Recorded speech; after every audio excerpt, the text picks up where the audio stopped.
they finally were able to take game 3 of that previous series by putting him on a Nyx Assassin, kind of hiding him a little bit. They lost that. They lost that. Of course, they lost the it. BO3 though. Yeah. Yes, they lost. He looked more comfortable, then he got picked off. I think the big thing to me with Fnatic is that was a 2-1 loss against Team Liquid. Remaining. So yeah, they could have MidOne playing one of the worst tournaments I've seen him play, yet they still really challenged Liquid in they won game 2, game 1 and game 3 were both very competitive. So I think the fact that you had this one young new player have a bad series and you still were close against Liquid means that coming in this series, like Fnatic looks strong. Okay, we are into the draft right now, so we'll bring that up for you momentarily. We've just had the ban so far and awaiting first pick. It's Fnatic with first pick. Alliance on the Radiant side. We haven't had a huge opportunity to talk about Fnatic too much. Another storied organisation. You know, we think of Alliance as such a fabled Dota team, but Fnatic are an esports organisation that have been around for a very long time, and they're used to winning. They're used to being champions. They haven't tasted that success quite just yet. Is it within the realms of possibility that they can at least make the upper bracket here? I mean, absolutely. I don't think you can look at their performance at Shanghai and not believe that this team can make some noise in this tournament. 2 weeks before Shanghai, I'm not going to mince words. I didn't think that what they were doing before Shanghai made any sense. I didn't think their drafts made sense. Half their bans were just wasted. And all of a sudden, they came into Shanghai. They had clearly done their homework. They had Kenshi back at manager. They had Extinct at analyst. And there were so many changes that team made, from their drafts to their vision game, their team fight execution. When they're playing at the top of their game, this is a team you don't want to face. Okay, draft underway. We've got a Bounty Hunter first pick, which we haven't seen an awful lot because they're usually banned in the first phase, and a Disruptor Centaur identical draft for Alliance that they used in their previous series. I'm a really big fan of Alliance when they give Loda a really active hero like Centaur, Slardar. 5 seconds remaining. Does he play more active heroes than that? He does, but in particular those two, he makes a lot of stuff happen that he usually does not make happen when he plays like those hard carries. But look, here's my issue, right? If you look back at the issues that they had when they ran this draft in a previous game, they started very slow, and there were a lot of mid-game engagements where they didn't execute very well. All of a sudden, you have a bounty hunter on the other side. You're giving up those same mid-game kills. You're falling way behind. That's what I'm worried about the most too. If you give Fnatic Bounty Hunter, they usually exploit it very, very hard, and they will make 2 of your lanes lose. Like, they will punish you. And the Lifestealer hurt them enough in that game, even though they won it, that they turned around and banned it first phase in game 2, and they're going to be facing a Lifestealer here again. This is a very strong open by Fnatic. Lifestealer still had a lot of kind of liabilities in that game, because I mean, Stampede is one of the best spells to have against this hero. He goes in, he pops Rage, you Stampede, everyone can get away from him. So Fnatic need to do well in the early to mid game. They're not going to scale well with this hero. It works both ways too, though, because Lifestealer is practically immune to Centaur too, because the stomp animation is really long. You will almost always get the Rage off before it actually comes through, and then you can turn around to fight. Yeah, and it's a big thing too. It's a very tanky hero that doesn't generally build armor items, at least early. So you're giving a lot in terms of if the Lifestealer is hitting you with Beast active. And the one good thing you see, the Lifestealer, this hero's biggest weakness is often physical damage, and you're running Loda on Centaur, you're not going to be adding much physical damage into your draft. Possibly the Broodmother comes out again, but Fnatic, if they want, they still got a ban left. And even so, the Brood takes a lot of items before you become scary as a physical damage dealer. Right. I really love the Shadow Demon ban. It's really good against both Lifestealer and really good with Centaur, and we've seen it in the past that Alliance ran it, like just last series as well. Again, the first order question to me is still, it's the same template. We saw it was Riki instead of Bounty Hunter that they were facing, but they had an Invis hero that basically ruined 2 out of the 3 lanes. They fell behind, and all of a sudden, with the Bounty Hunter in place of the Riki, he's now giving gold to your whole team.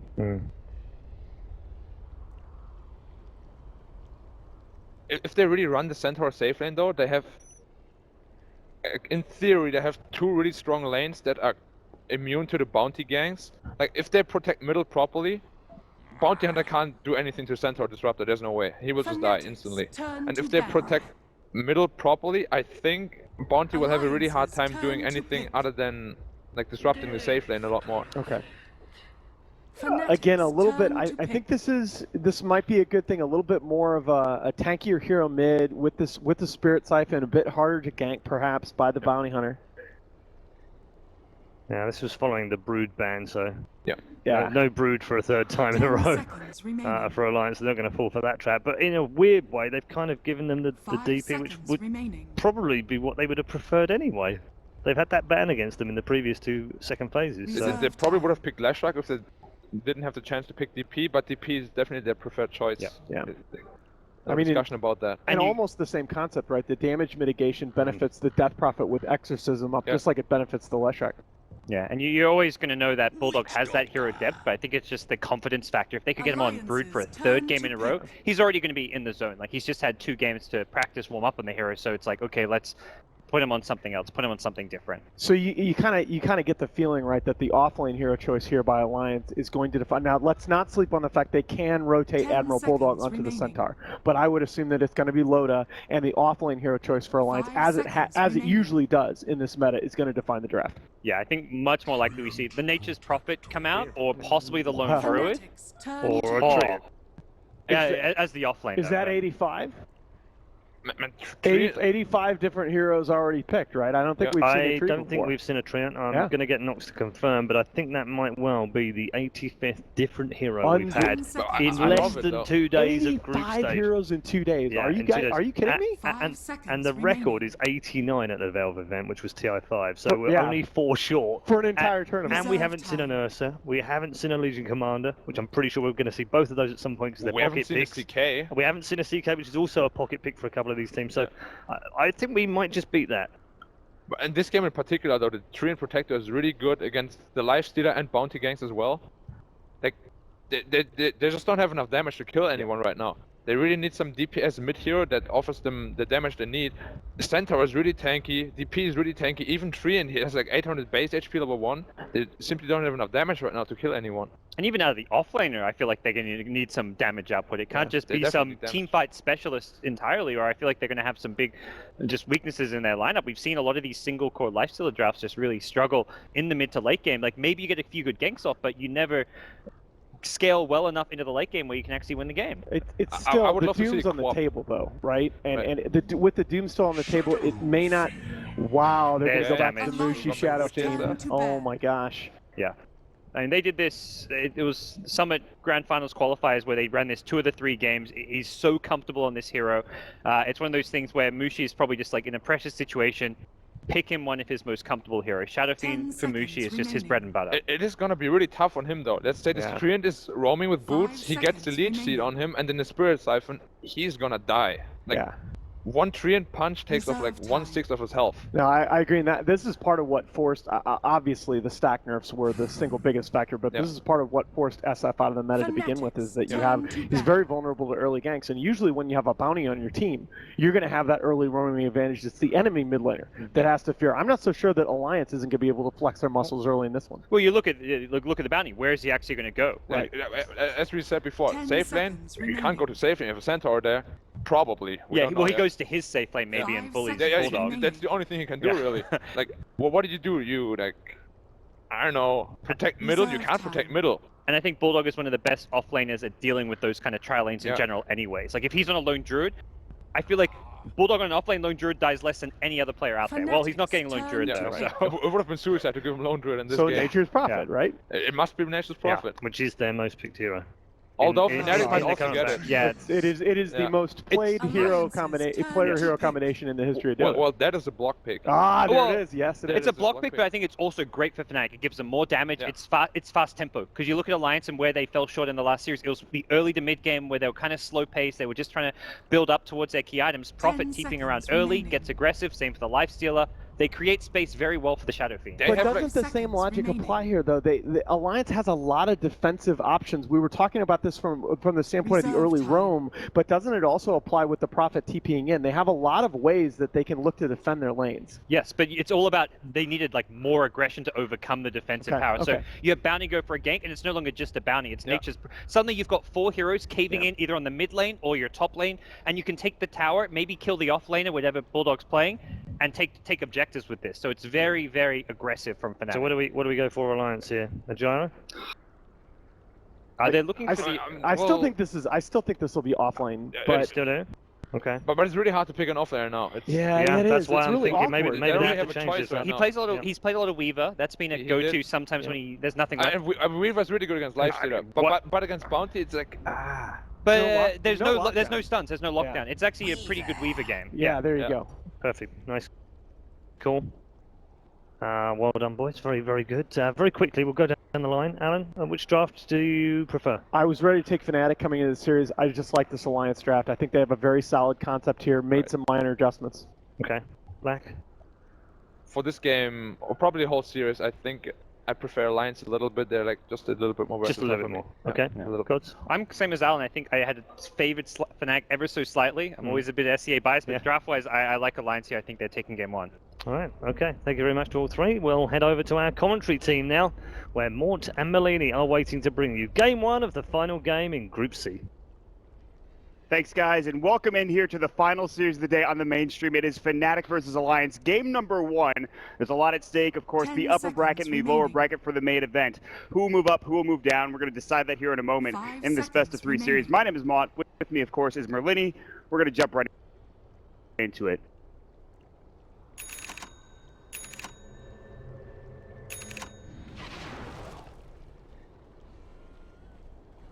Prepare for battle. So, Ben, I think the last couple of picks were really interesting. I think we saw that the Treant was, I think, a bit unexpected. How do you feel about that pick coming out for Alliance? With Lifestealer being so popular, I think that Treant should probably rise in popularity. Great against the Rage and just great at dealing with that single target damage that Lifestealer has. So I expect Treant to be picked a little bit more. The Weaver it's good in terms of it's nice for Bulldog, but it gets kited very easily by Sprout, and there's track constantly coming out on him, and just a lot of damage flying around in general. But there is a lack of disables coming out for Fnatic, though, at the very least. I mean, they do have Sprout, yes, they have Cask as well, but it's not the worst thing for Bulldog, I think, in this game right now. He'll be okay for the time being in the top lane. 343 is going to be very aggressive. They'll drop down the ward just to get some vision. So to start things off, it looks like Bulldog will be up here, and he'll be alone for the time being. They have three heroes coring to that top lane, that top rune spot to contest. The Shadow Fiend, this just feels like such a different draft than what we saw from Fnatic earlier. They didn't pick up the Prophet. They didn't pick really any of these heroes. In fact, all of these heroes, with the exception of 343 and the Bounty Hunter, they have not.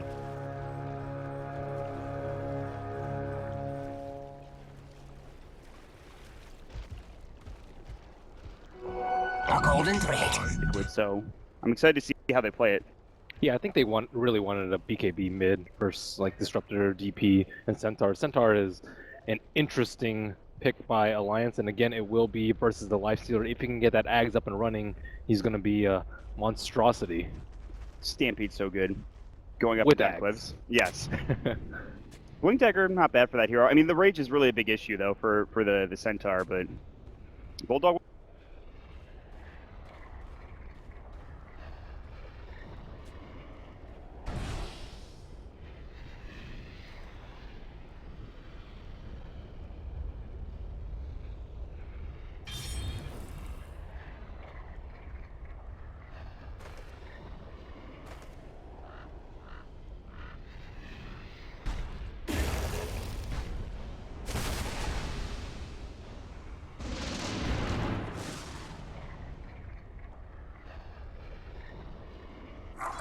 Really could use a stomp from Loda, but he's not there in time, and so they won't be able to get the job done to get that kill. And Akke, of course, just using that glimpse, so it's not off cooldown yet. Nice movement by 343, immediately moving to the left after a glimpse. He almost got double-edged by Loda, and that does a lot of damage at level 1. Yeah, that'll kill the Bounty Hunter, no problem whatsoever. But he was not in range. He was too busy farming creeps. 343 denies himself, no shocker there. And back to the mid lane. 2 last is coming out for Mushi. It is 5 for the DP. The DP obviously having an inherent advantage early on in this lane. People have talked about Raze, and I think I was talking to Waga. I'm not sure. He said something about just not even skilling up Raze at all in certain instances. I feel like that's a little bit of, what's the word I'm looking for? We'll hold that thought. Bulldog's getting cast up top. But yeah, he stated that Raze is just, it's not in a good place right now. And Shadow Fiend in general, what do you think about the hero? Well, the mana nerfs to Shadow Rays, as well as all the magic resistance coming out to the deck, certainly hurt him, as well as Earth Spirit being very popular and just dual laning mid in general. But I think not skilling Rays would just be a mistake in most situations, just because it helps you farm so much quicker, and you need a transition from a heavy magic nuker early into a heavy right clicker, and it's just way too slow and way too one-dimensional if you just go for the right click build. Some situations maybe. Yeah, you just farm so much less quickly and efficiently without the Raze. Even though they did change the mana, it didn't make it much worse, I feel like. But they also don't have that much AoE damage. Yeah. With Requiem and Raze. It should compensate for their lack of team fight. Shadowblade might be a pickup for Mushi later on down the road. I don't even know what the item build is for, like, I've seen literally no Shadow Fiend in like the past 2 months, so I have no idea what you build on this hero anymore. Maybe just the same stuff. I saw one pick yesterday. It was very, very defensive build though. Like SNY, treads, just BKB, all HP items. It seems fine. Bulldog struggling a lot to get levels on the top lane. That's one of the disadvantages of a Weaver. Still level 1. He chewed through, I was saying, he had 7 tangos, he had a salve, he chewed through all of that regen. It's gone. So DJ has done a great job throwing out cask after cask, getting right clicks off. I hope MidOne has hit him a couple of times, but Bulldog is not having a great time up here. He finally reaches level 2, and he's not a hero that can just go Iron Talon in jungle, at least not effectively. That's not how Alliance plays. They almost always have him on the off lane, so the supports are relatively busy. But DJ doing a really good job. He didn't even have to plant his second sentry. Yeah, and so they don't get the kill, but the thing is they're denying so much experience and last hits for him so that it's super effective. And you look at Fnatic, 14 last hits on the Nature's Prophet. He's doing really well. He's sitting now in a solo lane. 343 has rotated mid. S4 will take a hit, but Mushi is so low at this point. They really can't have him walk up. He has no raise mana. Spirit Siphon will go, it goes through invisibility as well, and S4 is just running him down. Another Crypt Swarm, if he knows where he is, might even get the kill. Another Spirit Siphon, but they don't have the detection, and so Alliance will back up. And 343 will try to contest the top rune spot. They drop the sentry there as well. They have Glimpse ready to go. Double damage has been picked up by S4, and they get the kill with the last right click coming out. That is just Akke being in a smart position, knowing that 343 was going to go for that rune, and they drop the sentry, get the kill easily. And now this lane just becomes even tougher for Mushi. He does not have a support dedicated to stacking for the Shadow Fiend. However, we have still not seen too much from Ohaiyo. He can come to that mid lane if necessary. However, that Prophet still does have that one charge of Spirit Siphon, and they had to deal with Living Armor. Not going to be an easy kill at all. Yeah, that's true. The Living Armor, it's probably pretty under-leveled 1 or 2 at this point, 1 or 2 skill points into the Living Armor, but it's still enough. At level 2, Living Armor is pretty damn solid. And EGM is doing a pretty good job zoning out Ohaiyo as much as he possibly can, but... Nice. Akke did scout out Mushi placing that Observer Ward, and it is just barely out of range of that sentry. He'll get another one, though. He is poor now. He only has a salve and a Smoke of Deceit. No money for boots, no money for sentries or anything, so he'll have to wait a bit of time. Yeah, I mean, the start of this game right now is shaping up that Fnatic are doing okay in terms of levels in CS. They're shutting down Bulldog in the top lane, but likewise, S4 is doing very well mid. He got that first blood, he got the kill, so Mushi maybe a little behind, but not by much in terms of CS. Yeah, he's pretty even. Ohaiyo's doing really well in the off lane. Yeah. Almost 20 CS on him versus the 1 of Bulldog. S4 has the raindrops that actually might keep him alive. The Spirit Siphon and Crypt Swarm more than enough damage. 343 really wants this kill, but he sticks up. S4 will stay alive, or at least bottles up. And that will be enough. 343 wanted the kill. No Shuriken. That would have secured it for them, more likely than not, but he's going to get clipped by that Crypt Swarm too.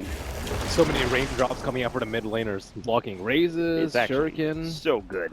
Especially if you're like a DK, pretty much impossible to kill at that point. Yep. And value sentry placed by Akke, taking down that Observer and Sentry Ward, and SF having to fend for himself in the mid lane, not feeling very comfortable at all. 20 CS, he's missed out on a kill or 2, he's died, so it's not a great start for Mushi, but the good thing is that, and this is like a constant in all Lifestealer games, it's just so hard to deal with him and gank him.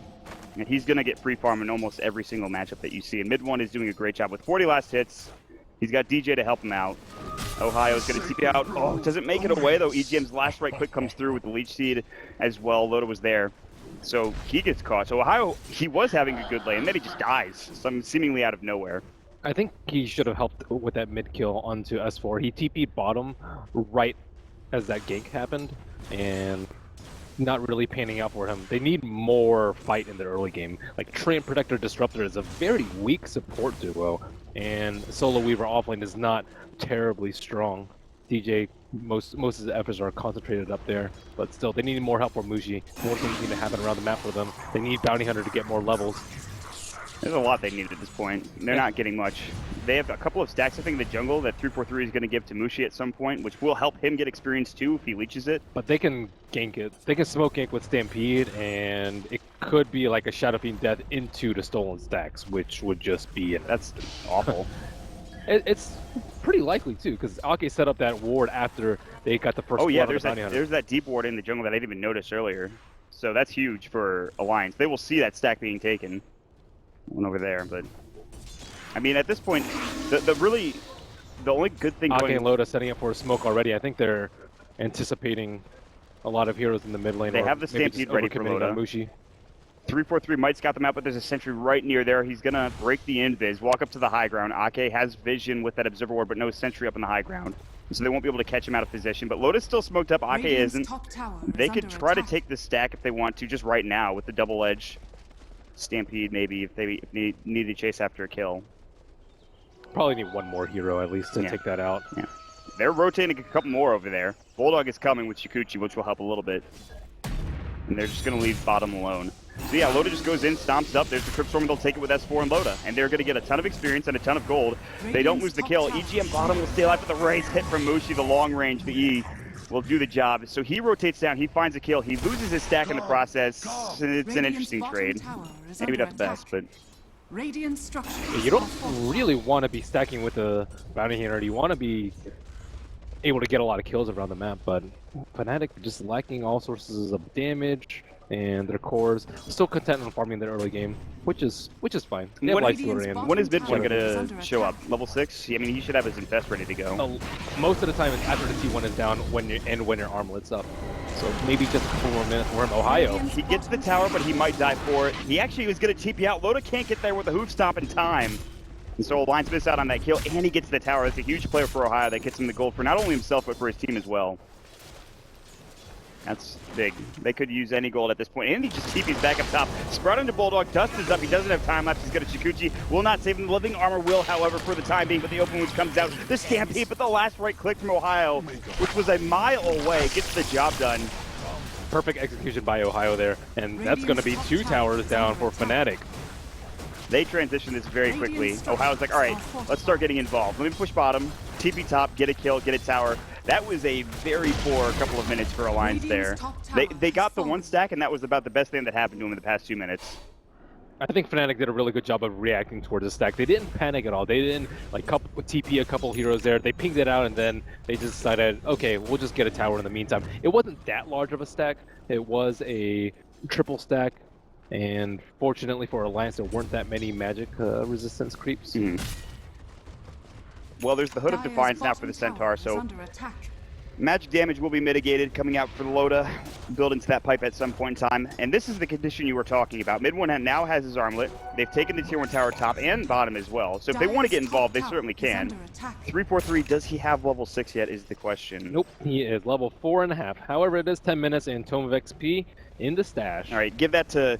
God, give that to 343, please. Yeah, DJ is almost level 6, so he definitely And he's leeching experience top, so they don't need to give it to him.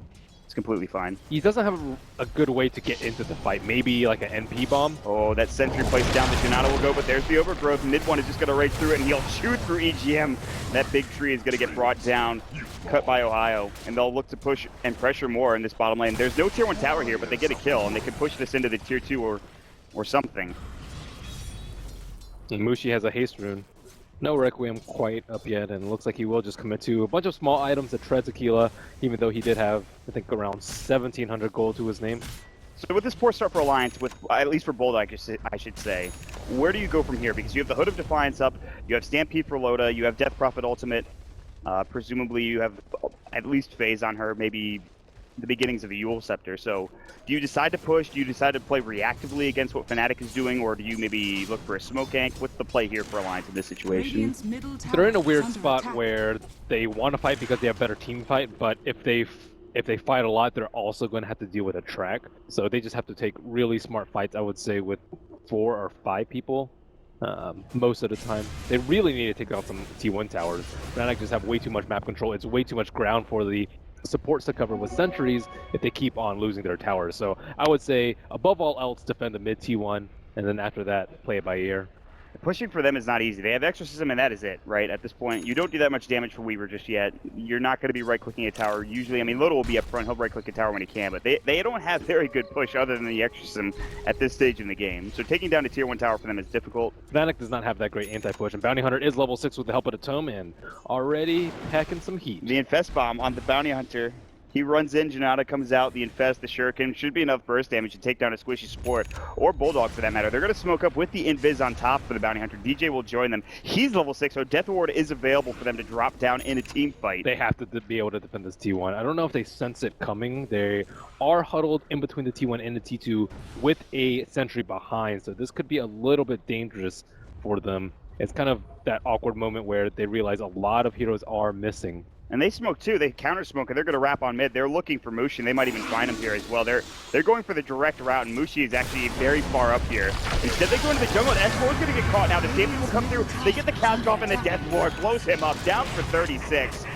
No more S4, and they catch out Bulldog with the Sprout as well, but he just time lapses out of it to make sure he gets away in time. That's a huge play for them. Yep. And the Weaver is forced to go a Quelling Blade to deal with the Sprout. Sprout is actually a very, very big problem for the Weaver because he has very short range. I guess theoretically maybe you can counter it with a Dragon Lance, but it's just, you can't move around. That's one of Weaver's greatest strengths, just being highly mobile. And that T1 tower, Alliance thought they could defend it because of the haste, but Fnatic, I would say they committed just the right amount. A couple of ultimates, the nice death ward, especially by DJ, to ensure that they get that kill. They have to be able to burst through the living armor as well as make sure they kill him before he runs away with Stampede. Yeah, it was a good. They don't have much lockdown. This is what I was talking about. They don't have much lockdown. You either get the Sprout off or you get the cast, but if you have to kill him in that period of time, they did. And they're going a very aggressive play here with Roche. MidOne is going to be tanking it up and doing most of the damage here. Tracks are coming out. They have vision on the high ground from Bulldog. There's the Exorcism. S4 will pop it. He's going to find an invis room for good measure as well. DJ and Ohio trying to get out. Everybody TPing from Fnatic. Looks like they will all make it away somehow. Exorcism used for nothing right now. There's no tier 1 tower. There is a tier 1 tower bottom, excuse me. But this Exorcism is going to be gone by the time they try to push anywhere. So this is just a waste of a cooldown, essentially, at this point then. If that's about as big of a blow as it gets for Alliance at this phase. Losing their T1 and then committing ultimate and losing Roche at the same time. I really like the Shadow Fiend's build to skip the Requiem level 1. Imagine if he had Requiem level 1 instead of Presence of the Dark Lord, that Roche would not have been taken down as fast as it did. And Alliance kind of expected maybe it would take a little bit longer, but with the Blightstone as well as the level 1 Presence of the Dark Lord, that certainly helped in that pinpoint timing. Just enough armor reduction to get the job done quickly enough. And you saw it there, the Exorcism, it came out a moment too late. If they were there maybe half a second earlier, or if that Blightstone / whatever wasn't there, they'd be in trouble. Track up on Loda, they're going to chase him down. Open Wound Shuriken will stop him in the track. They have the TP from Ohio. The Sprout comes through, he'll ease his way through. They have the living armor on as well. And he's got Nature's Guise, so they can't chase him down. So MidOne will just transition immediately into the tier 2 tower. That's 2 big ultimates down. Yeah, still no Exorcism either. So this tier 2, even though it gets flipped up, it should still fall here. Fnatic should be able to find this. There's plenty of tracks coming out, so they have vision on EGM and Akke as well. And this is a tier 2 for Fnatic. It shouldn't be any issues whatsoever. The cliff's already gone. And this sequence of events is also a side effect of the item choice of Loda's safe lane. Often he builds a defensive item first. We see the Vanguard very often on the Centaur and or the Slardar, but this game he opted for a Hood first, but it just delays your blink so much. Now he will have his Blink Dagger, but imagine if he had a Blink Dagger instead of the Hood. They already have the defensive abilities with the Stampede and the Overgrowth and the Living Armor. I think double, triple downing even on the defensive abilities as opposed to a good way to actually start up a fight and purely relying on glimpse may have really hurt their chances in the early game. Yeah, they needed to be able to find a way to initiate, maybe even in that Roche pit or just anywhere else in the map. They've not found any real fights. Infest Bomb on the mid. They're going to go right into EGM. He's tracked up, so the Nature's Guys won't help him. That's a great static from MidOne in trouble. The Death Ward will come out. He sticks up. He'll stay alive for the time being. Armlet toggle. It's not there. EGM low, but he'll be able to walk away even with the track on top of him. Bulldog and S4 nearby. They get the Cryptstorm off. MidOne goes with the Rage. They use the Exorcism. S4 gets tracked up. There's the open one's going to work. Pop up the Stampede coming in. Loda looks for the stop, but now Mushi pops up the ultimate. The Requiem. They'll bring down one still. It's a 1-for-1 trade. MidOne has been lost by Fnatic.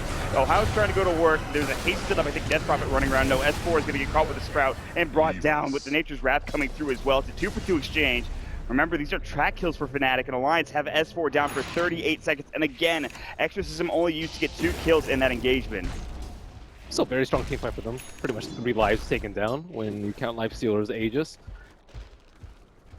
Centaur showing off his fresh, shiny new blink. Great static storm by Disruptor. Yeah, that fight doesn't exist without that static storm. Their Infest Bombs are just really awkward, though, right? It's just a bounty hunter running at you. I'm gonna get you. He has his Janata proc, and that's it, and then they infest out. But imagine if they have a Sentry Ward and they drop a Static Storm right on top of the Bounty Hunter as he's infested. They could just lose 2 heroes. I don't think you can pop Rage as you come out of the come out into the Static Storm. No, so probably they not. have to be very careful about that. I think it may be better to perhaps get a blink on the Shadow Fiend I was thinking. before BKB. Yeah. I don't know. He really needs BKB though, or get a blink on the Nature's Prophet so he can go in that way, or Shadowplay. I like Shadowplay. Are you okay with the Yule's pickup though? Is my question. I think it's really good versus the Centaur. It's also just really good at. It's good for the silence too if he gets caught in a Static Storm. Yeah, it's good setup if they can burst down the Death Prophet. He needs BKB at some point. Yeah, he will have to get that. Maybe his next item, we'll wait and see if he goes for maybe more SNY offensive and defensive oriented kind of item. They do lock a lot of control in fights, and really only the paralyzing cast offering stuns. Stampede coming out defensively. The Nature's Prophet will TP in. Ohaiyo gets silenced up. Nicely done by S4 to drop that right on top of Ohaiyo. But the Sprout comes out, blocks his path to the high ground. Deathward will come through the infest shot. He'll Yules himself, and actually, with the Spirit Siphon doing a lot of damage to DJ, and he heals all the way back up from the Spirit Siphon. MidOne having to work for this kill with Ohaiyo. They'll finally bring him down. Nobody from Alliance was in the vicinity to save S4. That's about as good as it can get in that situation to kill DJ. Spirit Siphon, pretty good ability. Yeah, and imagine if he has his team backing him up with a Static Storm on top or Living Armor, and the Exorcism heal on top of that. He's already very, very tanky. Yeah. I think the Yule's build also kind of counters like a physical mitigation build.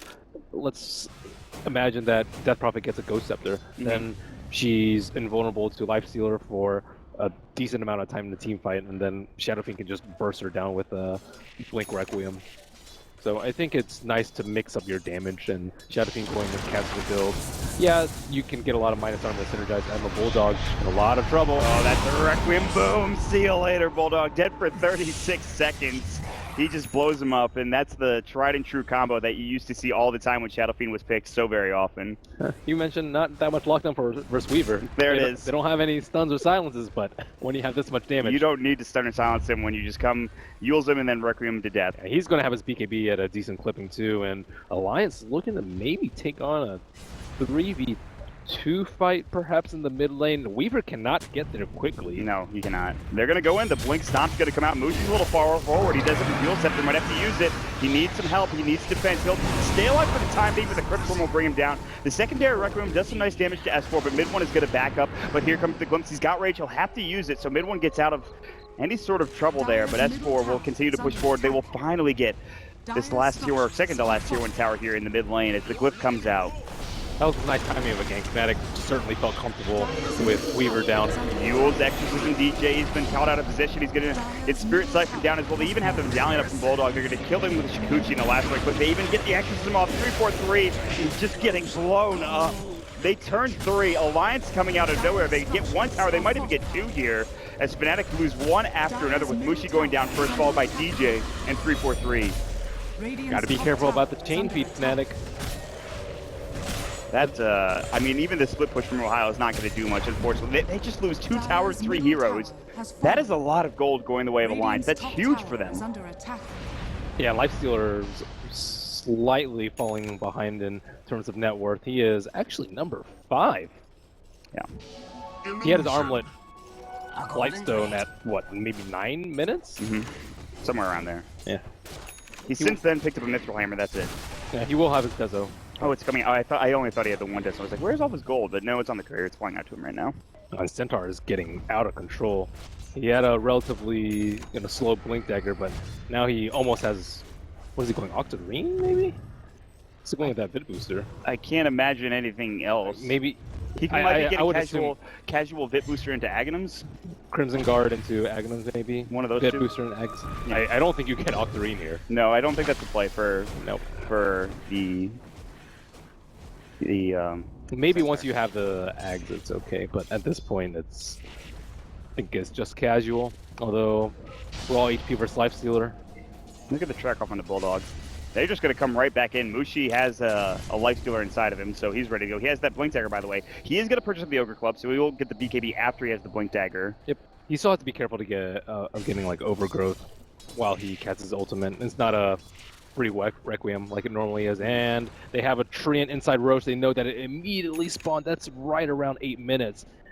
And Fnatic will be blessed by the RNG. Yeah, they have the Deathler now. They have presence of the Dark Lord leveled up as well. So this should fall very quickly, especially with Ohaiyo coming in here, doing some damage to his right click. And there's no way Alliance get here in time. They're like all at the base ready to kind of smoke up and run there, but there's just absolutely no way they can get there in time. There's no vision for them other than in the mid lane to show where Fnatic are. So they smoke up from Alliance, but Fnatic get the Age. They pick it up on mid one, and that's it. They'll farm down bottom as well. They'll stay together as a team.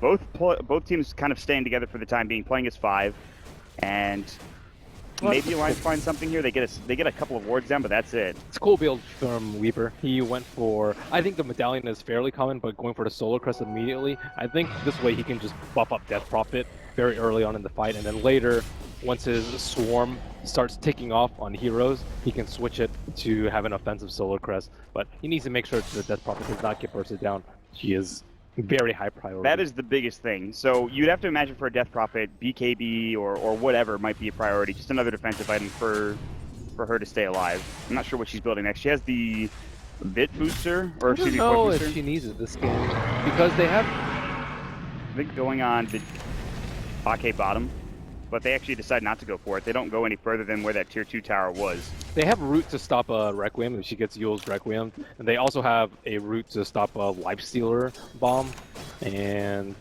soon they'll have the Ags on the Centaur, so she doesn't really need BKB. If she gets an Octarine, she's tanky enough as it is. I think Octarine plus Shivas would be very good for her this game. And you see the new build of Veil of Discord. Ohio's going to get caught with said Veil. He'll pop his BKB and try to see if she'll be able to make it in time. No, the Overgrowth comes perfectly. The Sprout will come through the Spirit Siphon. Does the job, and the right clicks from S4. Gets a dominating spree. That's 519 gold going the way of S4. Gets him to 2,000 gold, which will finish up his Soul Booster. That is a big pickup. And they have the recently acquired gem on EGM, making sure that Bounty Hunter doesn't pose any threats. I feel like in every game I've seen of Alliance, with the exception of the first series, they've been behind and they just come back in an interesting fashion. A lot of that had to do with, I think, with the Broodmother in the first game, but the second game they definitely came back from a deficit from the Ember Spirit from VGR. I don't know, they're playing well in the second half of this game so far. And Fnatic are, like you said, the Lifestealer is falling behind. His farm has been kind of stagnant. He's got that Desolator and that's it, but Mushi will find Akke this time. Stampede will not save him, as it's the Yules into Requiem combo that gets the job done for him.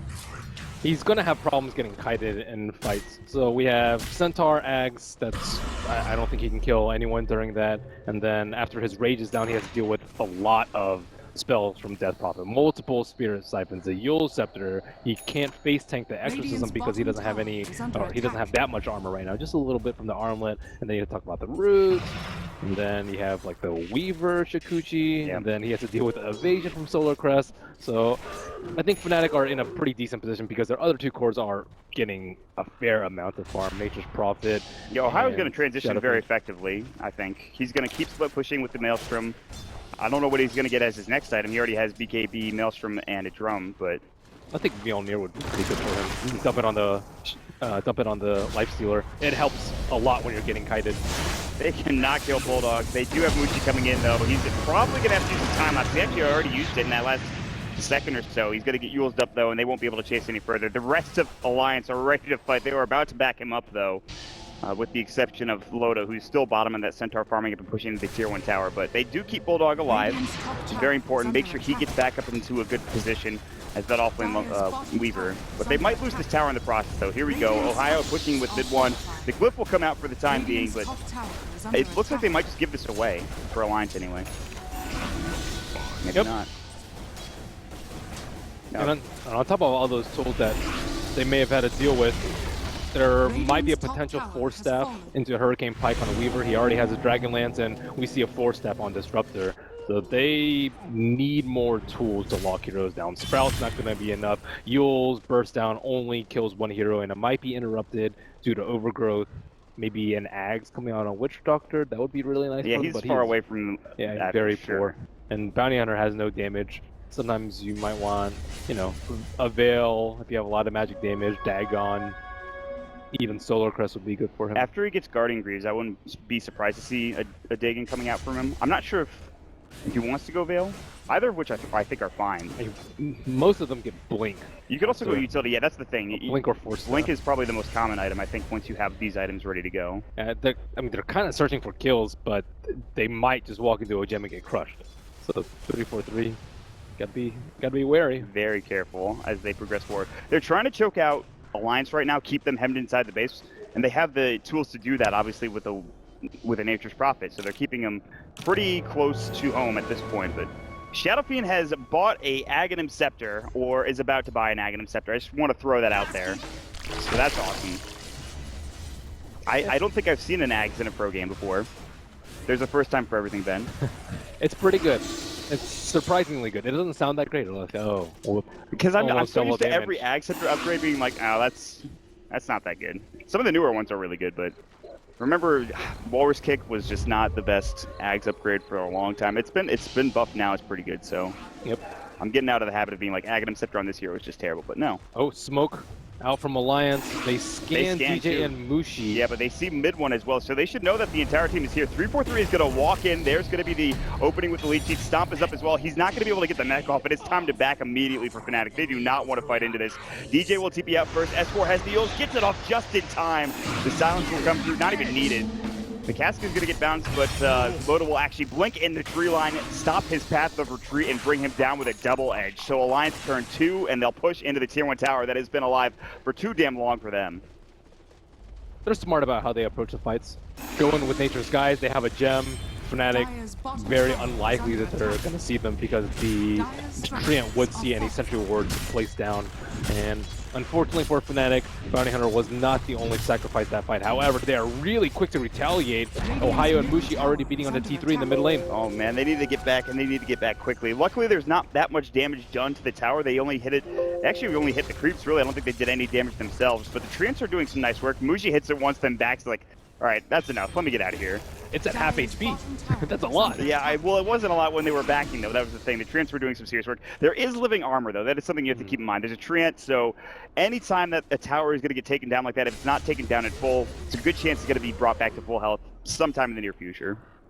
So let's see how lucky Fnatic get with this next respawn. They're doing a decent job of dragging Alliance around the map and clearing up enough space for them to take out Roshan, but unfortunately they aren't able to make too many maneuvers without the Aegis, not feeling comfortable fighting into Alliance's team fight without 6, maybe 7 lives. Have we seen a full 5-on-5 team fight yet?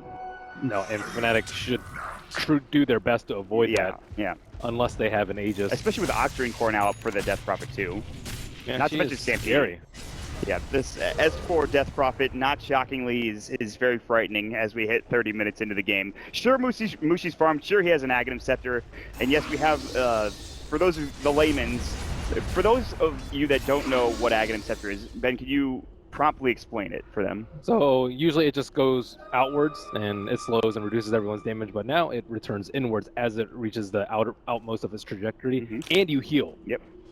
So based on the damage dealt. And for all the damage dealt. You said it was good. AdmiralBulldog almost gets bombed. And there's the Requiem. It shows off, but MidOne is actually taking a Static Storm. S4 going to work. Spirit Siphon comes out. Cryptstorm brings him down. But Mushi has TP'd back in. They've killed Akke. They're looking for S4. Exorcism will go. Ohaiyo pops the BKB to Spirit Siphon. They should be able to bring S4 down. The Dragons up the Death Lord. They're blowing everything for this kill, and they will get it done. BKBs have to be used for Fnatic, but they bring him down, and he's dead for 65 seconds. And Exorcism, again, is wasted. That is exactly what they wanted, even if they lost the Lifestealer in the process. And EGM, he's been scouted out. The track will come through. He's going to use his Overgrowth to try to get away. He's going to get the mech off in time, but still should not be able to get out of this alive as the Maelstrom and Mjolnir procs come out from Ohaiyo, do the job. They even dust up, and they will find themselves a gem on top of the kill on S4.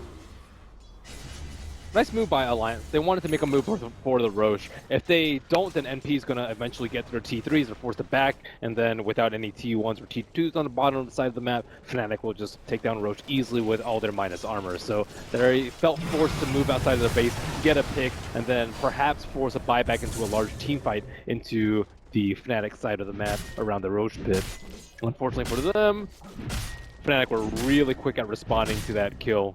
And they almost lost Weaver before that whole engagement. Yeah, that's what I was talking about. You didn't see it on stream, I don't think, but he Yules, I think, ultied him. The Requiem came out, and so you saw that new Requiem, but it didn't bring him down. So then Mushi TP'd back up to that top lane. That was like instant. He'd used the Requiem, realized he wasn't going to get the kill. Okay, TP top, we need to kill Death Prophet as quickly as possible. And they did. So good work from them. And Roche is back up now too, with no exorcism for a good while. Although it was an Octarine exorcism, so it's actually not that long of a cooldown anymore. And this Roche respawn was around 8 minutes 45 seconds for Fnatic. They're getting the quickest Roche respawns. They're lucking out quite a bit. Yeah, they're feeling it. So Centaur has a heart. That is a lot of return damage. DJ is shadowing S4 very heavily. He had an Invis rune. He was walking right next to him.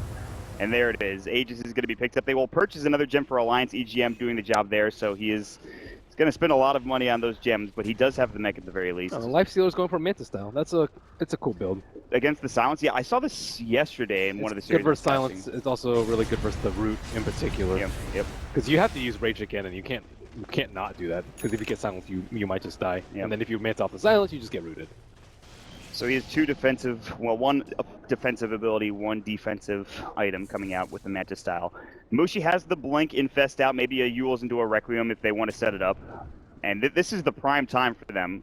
With the Aegis in tow, they're looking for potential pickoff. That pickoff into no buyback into a tier 3 tower, maybe even to a set of racks. If they can kill S4 and he doesn't have a buyback, that would be the most crucial kill for them. But Alliance have smoked up, and they will find Mushi. Blink Stomp comes out, they can infest out, the Veil's going to come through at this point, and here comes MidOne. There's the surprise, Requiem won't go, they get the overgrowth off, double Yules at the same time. Ohio's keeping it in, Requiem is going to get canceled, he's not close enough in S4, now he's going to get blown up by, yeah, see you later, down for 68. MidOne will go to work, they get off the static storm before Akke goes down, but it's only a moment too late, and Loda, he will be able to get out. They're going to chase after Bulldog, they've got the track up, does he have time lapse? He's already used it. DJ, he's got cats, they're going to go for the raises, the Death Ward will come out, the Living Armor, he might stay alive for the time being. He diffused off the track, but it's not enough, and MidOne still going to work. Loda still has to be alive. The return damage will come through, but Loda will fall. They did bring down the Aegis of the Lifestealer, but it's 4 dead with no buybacks on Alliance, and EGM the only survivor. Fnatic are about to take not only the set of racks, but game number 1, Ben.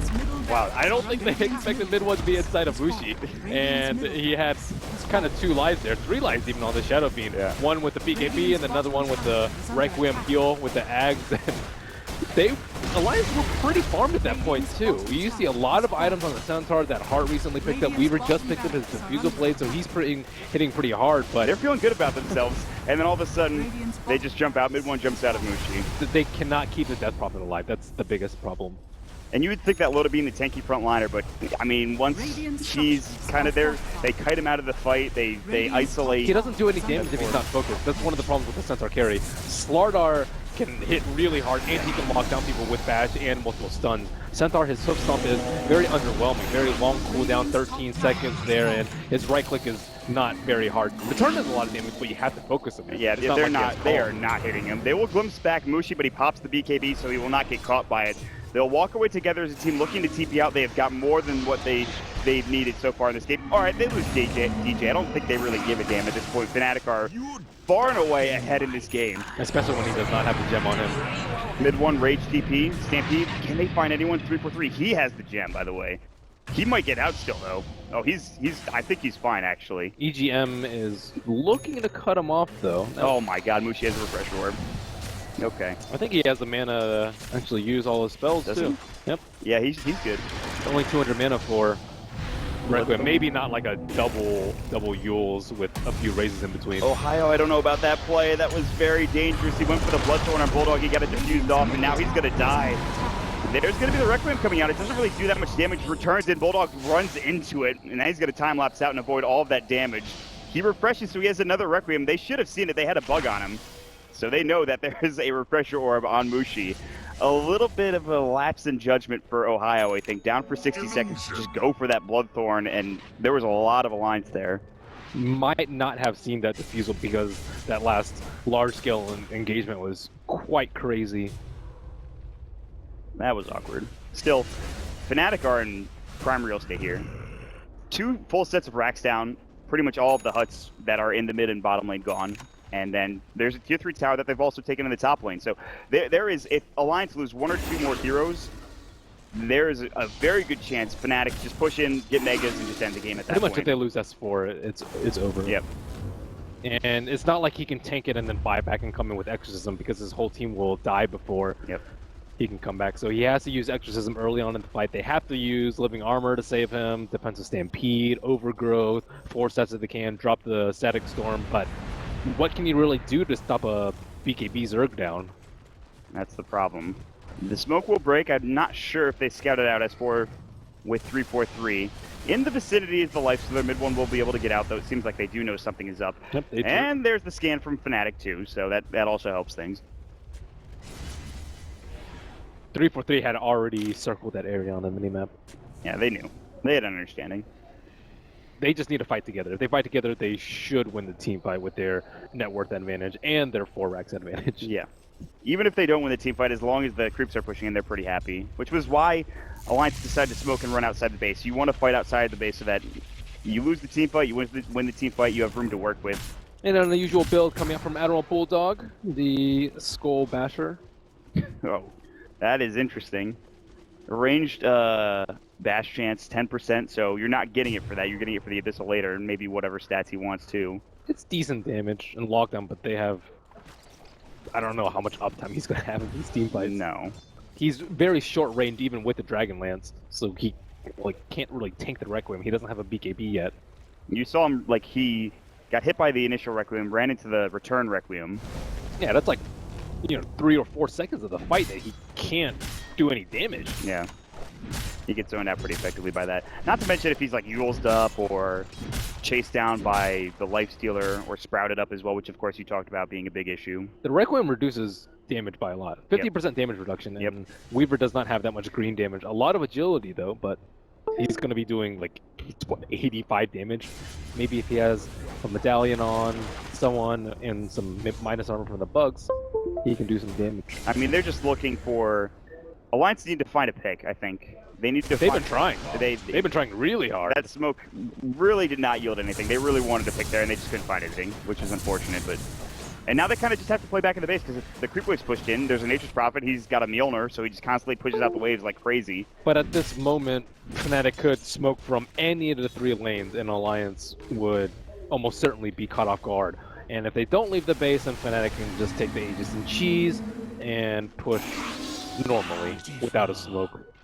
DJ was getting caught by a silence, forces himself out to safety, and so everybody from Alliance is now up towards that top lane. They're like, okay, listen, we need to get this top wave pushed out, make sure that if something happens, we have at least that going for us. We might just wait for another Roche, I think, for Fnatic before we see them try to end the game here. And the problem is, it really comes down to a big stomp like Static Storm Exorcism. They just don't, you don't have that big team fight like you see from a Darkseer maybe, or it's kind of similar, but it's not the same, I think. Just not that much damage coming out from the Centaur, who is the most farmed hero on Alliance. And that's just kind of the nature of the hero. He has 3,600 HP, but how much HP is that when Lifestealer hits you once? 7.5%? Yeah, I mean, he's got return now, though, with the Heart of Trask, which is not bad, but... Lifestealer will outreach that easily. Okay. And he's pretty much the only one that's going to be cooking him. Oh, EGM walks into vision from Ohaiyo and MidOne. He is going to get stampeded out, and they use the Guarding Greaves so that they get off the track, or whatever vision they had. Bulldog finds a solo kill into Witch Doctor. The Overgrowth will come through. The Rage comes out as well. They're really looking for EGM, but he's in the tree line right now. He'll try to TP out. He is actually going to make it away. So they get a kill. They don't lose anybody in the process, but Fnatic still want to push top.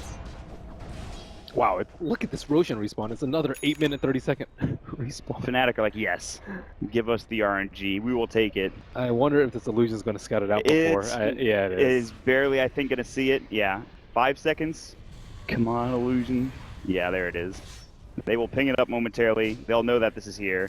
They will walk to the Roche pit. They will take it down very quickly. They picked up an ultimate orb for the Nature's Prophet. So... what is that going to turn into? Is that a... Scythe. Yeah, I was going to say, is that a Hex? Not terribly great versus the Centaur ultimate, but still decent.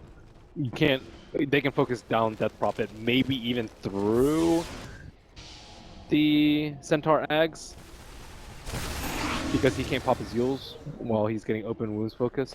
Has S4 been scouted? He has now. Alliance really want to contest this. They cannot give away a Roche to Fnatic. That's clearly what they think at this point. The last bastion of hope. Yeah, this fight needs to go well for them. And again, it is Exorcism with Octarine Core. S4 is certainly farmed. Loda, he's got the hearts. Very tough to take him down. Mushi is going to find EGM, and actually EGM can delay Mushi's action into that fight. They're going to use the Stampede to start things off. Fuels will come out. Exorcism's going to go as well. The Requiem Akke, see you later. Now time-lapse back, and AdmiralBulldog avoids most of that damage. Jules up coming out from S4 to make sure he stays alive. The Infest out looking for that damage. Ohaiyo taking a lot from the Exorcism, but it's still healing him, and here comes Mushi, the right click. Can they keep S4 alive? The Spirit Siphon will do the job for the time being, but Mushi, a couple more right clicks, and finally they will get it done. No buyback for S4, and Bulldog will go down next. He does have buyback, but this is certainly going to be Roche. They buyback on the Lifestealer. They'll get him into the fray, and Fnatic will finish off this Roche, and maybe even this game, Ben. They actually haven't itemized that much armor on this side of Alliance. They do have the Solar Crest, but they don't have an AC. They don't have a mech, or they do actually have a mech, but they don't have a Vlad. So Centaur, he's sitting at 13 armor. He got mauled during that fight. Yeah. I was like, oh my goodness, he has a TP out like within the first couple seconds of the fight starting. Which is never a good sign for you. It's never a good sign for Death Prophet. S4 is like, oh, I guess I'm dead now. I know I'm dead. Not fun for S4. I'm surprised how not tanky they are, even with the axe. Well, he does have a blade mail now, hoping to perhaps do more damage in the process. I think there's just too much sustain from Fnatic. You just can't blow up these heroes quickly enough. Jump in, stomp, rage avoids it, so Loda's just kind of chasing heroes around. I feel like I've seen this movie before earlier today. Ignore Loda. That's what they did earlier when they were playing an AM. It was actually Liquid ignoring Loda, but it feels like the same thing at this point.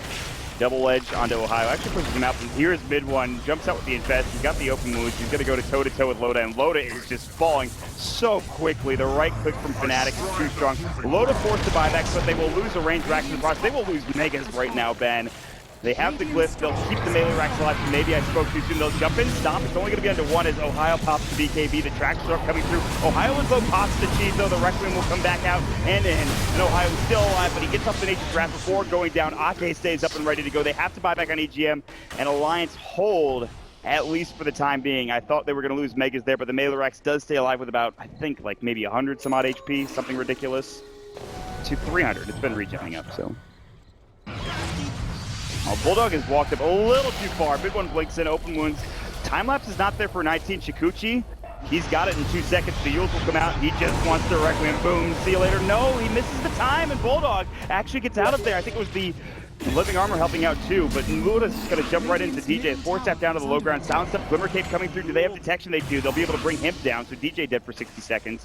And so they missed the kill with the Requiem onto Bulldog, which should have been assured, but that's a little bit... That's just gold gone by the wayside for Fnatic, and it's not the worst thing considering their positioning right now, but Alliance are really just anything they can get, and that's something at the very least. Shadow of Fiend's build does not allow him to scale that well past 50-55 minutes, and Alliance are not in mega creep territory yet. So there is still a small chance because Weaver is getting pretty fat. A very small chance. They have good creep clear with Death Prophet, with double edge coming out from Loda. I mean, it's not the best. With mass BKBs, maybe they could deal with the caster build, but there are 0 on Radiant side. Which is surprising. Maybe not that They've had to build armor items and HP items, and they need damage out from Weaver. I don't blame them for not getting BKBs, but it makes life really easy for Shadow Fiend. Even the Maledict on a very large HP hero like Centaur or Warrunner, normally the Lifestealer would have a lot of issues bringing him down once Feast damage isn't that high because it's based off current HP, but once it gets low enough from just a few hits, that Maledict will hit for multiple hundreds, maybe even 1,000 for the last tick. That is not fun. Maybe he needs an armlet at this point too on Centaur, so he can do more damage. I've seen Ice go a semi-trolly, like armlet heart build, but he was doing insane amounts of right click, and that would alleviate a lot of his armor issues. I think I would like that over to Hood build. I'm not sold on Centaur right now, I think, in this game. You talked about Slardar. I think it might have been banned out, I'm not sure. But I think Centaur's fine if you can itemize for more damage. Well, if you get a double stomp off like that with a double like that, then it's pretty good. That is a lot of damage with the Crypt Storm on top. They're going to lose both their supports just instantly, and so Fnatic have to back up for another minute or so without being able to do anything. Yeah, they're going to split push. And they lose a gem. Okay, Fnatic are not ending this game yet. There is still hope for Alliance. They are still in this, as long as the game continues. And by the way, he has another Reaver on Centaur. Throwing that out there. Even more HP for Loda. Maybe Satanic, I suppose? A little bit of armor. Doesn't hurt. Although he can just all in on the return damage, and no one except for Lifestealer can hit him. That would be something else. Yeah, Mushi cannot hit him. You need a HOD to hit a Centaur with this much strength. He's almost pushing 200 strength. So you return 150 damage a hit. That sounds not fun for anybody hitting him. But he probably will get a... I think Mushi's going to get to that point where he's just super farmed. He's going to be saving a lot of money if this game goes any later. But it's not a right-click build. No, it is certainly not. It is a caster build, as you've talked about. Shivas, Ags, Yules, I mean, even Refresher. Yeah, this is... You're kind of all-inning on your Requiem. Your right-click is good for a Shadow Fiend because you obviously have, you know, Necromastery stacks, and there's that, but most of this gold is just put into caster items, as you said. Oh yeah, I forgot about the Ags upgrade giving 10 more souls on Shadow Fiend. Yeah, I forgot about that too, for a bit, but 46 souls is... So much extra damage is he getting out of that? 92. That's pretty good.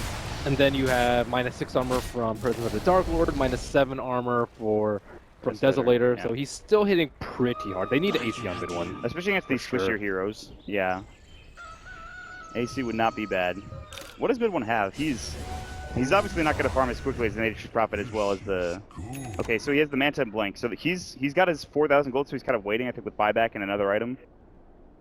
It's going to be AC, right? I think, at this next... Yeah, he buys the Hyperstone, so yeah. Yep, he needs AC. It'll help Shadow Fiend and NP's damage a lot. Alright. We'll wait for another Roche, maybe, perhaps. There's the Hurricane Pike, by the way, that you talked about, I think, for Weaver. Which is... Yeah, Lifestealer's not the main damage dealer, so it's not as big of an issue as it was that other Lifestealer game that we saw earlier today. Of the Solo Cornates? Mm-hmm. Yeah. They were... Solo Cornates was a big topic for the panel, I believe. They were not happy about it. They weren't able to make use of the Aegis at all, which is a little strange. I didn't really particularly fancy how Fnatic used that Aegis. You want your Lifestealer out in front farming the dangerous areas, and then your supports farming the really safe areas, and it was kind of vice versa, where Lifestealer was farming very safely into his own jungle, and then you have the two supports farming the more dangerous areas because they have nowhere else to farm. Yeah, that I think put them even... they could have pressed up and maybe gotten advantage, maybe taken that Melerex and gotten Megas, but they lost DJ and they lost 3 for 3 so damn quickly that they kind of just had to back up and play a little bit more defensively, and that's why they got caught, like you said. So, all right, what's the Roche timer looking like, Ben? What are we looking at here? We're going to figure it out pretty soon. Yep. It's going to be another 8.5 minute Roche respawn. Maybe even less with the way Fnatic It's like an 8 minute respawn. I'm just like, all right, I'm done. That's enough of that. Fnatic need another chicken so they can ferry out the Mushi item. The Refresher. Technically, you can just BOT back and then refresh and then BOT back, but that's 6+ seconds. You don't have to do that in a team fight. Nope, you do not. It's all about uptime. Just want to swap. It's all about efficiency. Gotta get that fast. TP in Ohio, he's going to find Loda. He actually blinks on top of Ohio. Stampede will come out. BKB goes again for Ohio. I feel like I've seen this before. He's getting low, not dead yet. Requiem comes through. Back in. They lose Ohio instantly, but a death ward chewing through Loda. The right clicks, they will bring him down. Dead for 105 seconds. No buyback. But Mushi's going to get brought low. The Spirit Siphon Exorcism on top of the Static Storm. He's dead for 97 seconds. They've lost their 2 big cores. That is a mega kill spree going for Akke. They would have liked that to be on any other hero, but I'm sure they'll take it one way or the other. 3-4-3 now being chased down, but they won't go any further. DJ will sit in the tree line. That is a gigantic turnaround coming up for Alliance. Even losing Loda, they don't care. But here comes MidOne. He wants Akke. He's going to find it. They buy back on both heroes. They're going to box in on top of MidOne. Ohio's already into the fray. S4 was not expecting this. Gets silenced up. Sprouted as well. They don't have Stampede. Requiem gets forced through the tree line, though. Will they chase him down? They get the Yules up. Requiem back in. Bulldog has to time-lapse it. S4 getting chewed up. MidOne going toe-to-toe. The Spirit Siphon continuing to keep S4 alive. And he's just trying as hard as he can to stay up and ready and fighting fit. A Yules will go into defensive this time. Stop, avoided. MidOne pops the Manta at the perfect time. 3-4-3 going toe-to-toe with EGM. Can't get the job done, but here comes Ohio. The right click, the Mjolnir procs coming through. S4 is still alive and just gone out of this fight, but Loda will have to die back. Dead for 108. S4 just desperately trying to cover the retreat of everyone else on Alliance.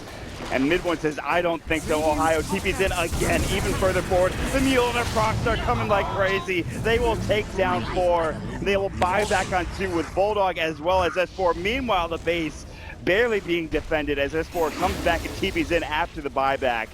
What a fight, Fnatic. They say, screw it, we're going all in. We don't even care that you killed us. We're just going to TP in on top of you and kill you.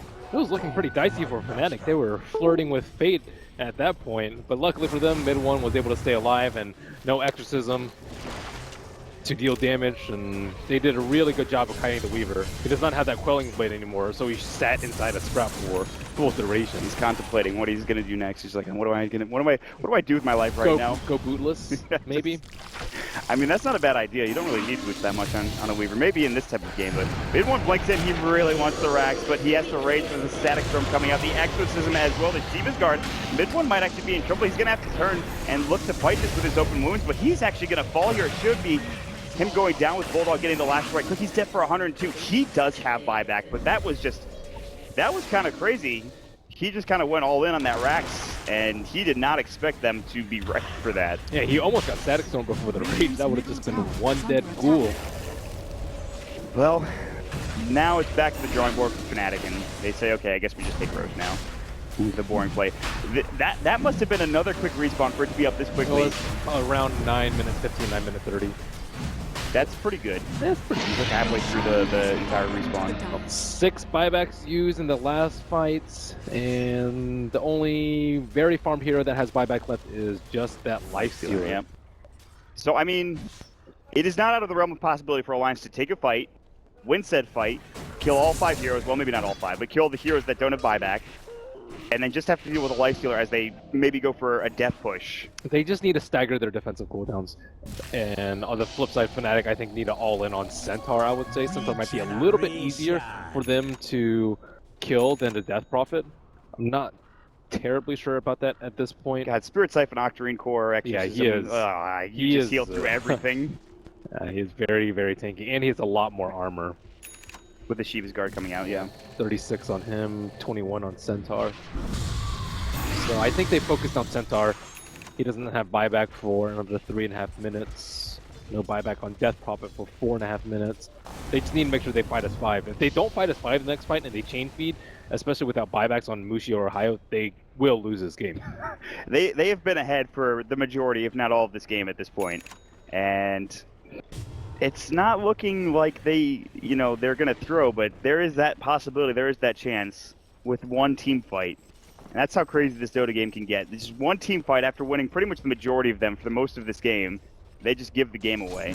So Fnatic has to be very patient with how they approach these next couple minutes. I would not be surprised if they just wait for their buybacks to be off cooldown, but they didn't play that well with the last Aegis, nor did they commit heavily enough onto that Rex. If there's 200 HP left on a Rex, you probably could have went in a little bit harder. I kind of like this bait. They're sending Ohaiyo top. They're like expecting, I think, Death Prophet or Alliance in general to rotate over and stop this. And so Fnatic are going to smoke and look for an aggressive play in the meantime.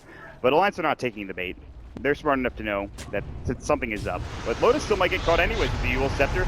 Requiem's going to come through, but not timed well enough, and it looks like Loda's going to get out from there. It's going to be the Guardian Grief, keeping him up from alive, but that chewing through from MidOne is just more than enough damage. He will survive for the time being, but he's left S4 alone. He's going to have to back up and regen up the heart. Ohaiyo actually gets brought down, but that is just as Aegis. Mushi's low as well. He does not have buyback. He gets glimpsed back into the fray, still alive, but barely. The Death Lord coming out. S4 is in trouble, but Akke more so. MidOne will bring him down. The Death Lord coming out. He's dead for 120 seconds. No buyback on S4. Bulldog about to go down. Last right click. Ohio's Aegis is up, and he's back into the fray. MidOne going to work the open wounds. Look at how he chews through Loda, and Mushi watches Requiem for God's sakes, and he'll get it. But it won't bring him down. Not yet. The Requiem return will do the job. Raises up MidOne, gets the double kill. They get the racks. They get the game. Fnatic take a 1-0 advantage here in in our last series of the day between Alliance and Fnatic. Very valiant effort by Alliance. They fought pretty well for being 30k in the hole. It did not feel like they were 30k down on Fnatic. More so maybe 5 to 7k. There was a point in time there where we're like thinking, like, is this actually going to happen? Is Alliance going to find that one team fight? I know I was thinking about that because that last engagement where they had to buy back on Mushi and Ohaiyo was a bit sketchy for them. I think it was a masterful draft when they banned out the Lone Druid and then took the Nature's Prophet, and they gave AdmiralBulldog a not optimal hero. I think he would have much preferred to have Lone Druid or Nature's Prophet in the game because they couldn't push out the lanes, and because they couldn't push out the lanes, Fnatic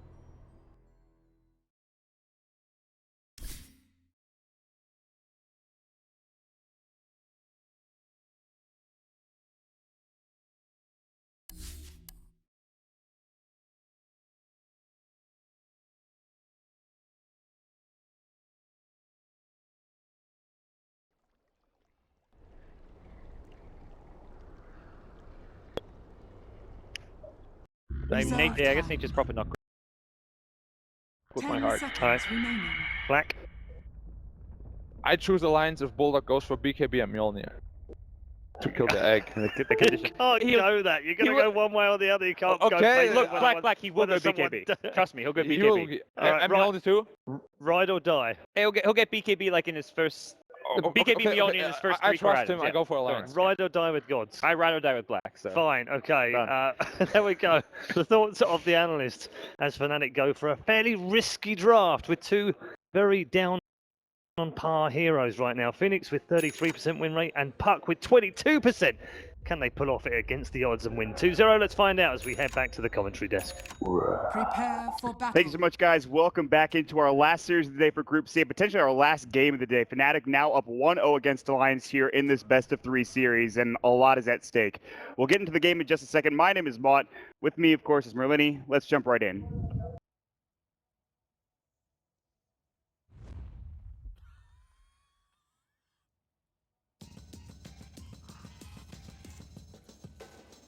So They started off early with a smoke. yeah, they are actually hightailing it. They really wanted to find a fight here at this bottom maroon spot. I was going to ask you questions like, man, you know, Fnatic's doing really well, but they just ran right out the gate. Alliance won't actually find anything, but this does give me my opportunity, my chance to ask you about Fnatic, because they're a team that a lot of people have questions about. Are you more surprised about their success, or maybe them just taking a game off Alliance? What do you think about Fnatic currently? They're pretty good. They are consistently on top of the SEA region. I wouldn't necessarily say they're better than MVP, although they do always beat MVP. In the global events, they seem to place very similarly to them, and people hold MVP in decent regard. So Fnatic should be kind of up there too. They're in my top 8. The English talent definitely held a lot of respect for MVP. Did you have MVP up like in like your top 8 as well? I had MVP above. I probably had like Fnatic 8 and MVP 9 and 10, I think. Yeah, it seems to be actually working out pretty well for you. Yeah, have you seen Lion's taunt? You got to check this thing out. No, I Dude, saw it earlier he keeps today. doing it. I was like, what actually is he doing? He's just swagging.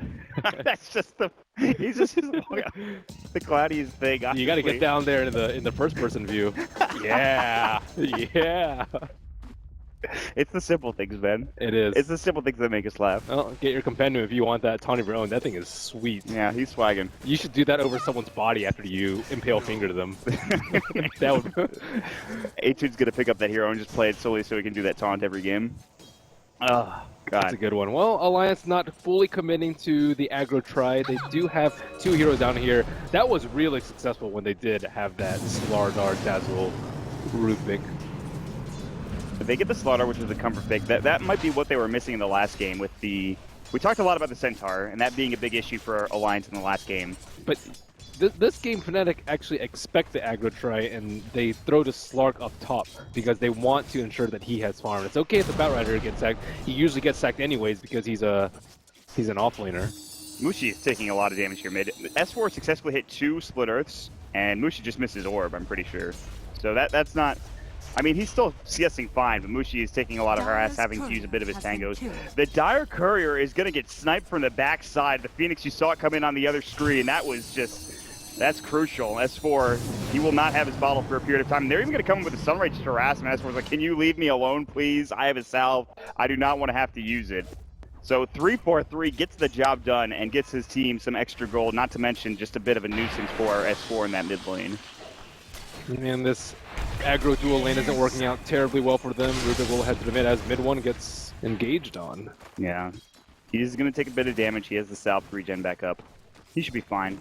They're going to pull with the Hellbear. Somehow it only pulls the 1 creep instead of the range creep as well. That was kind of awkward. Either way, it's fine. I was wondering why they threw the Dazzle up top instead of putting him bottom with Loda, but then I realized I think it's for the heal bomb with the Treant. Yep. And the heal will be able to pressure MidOne.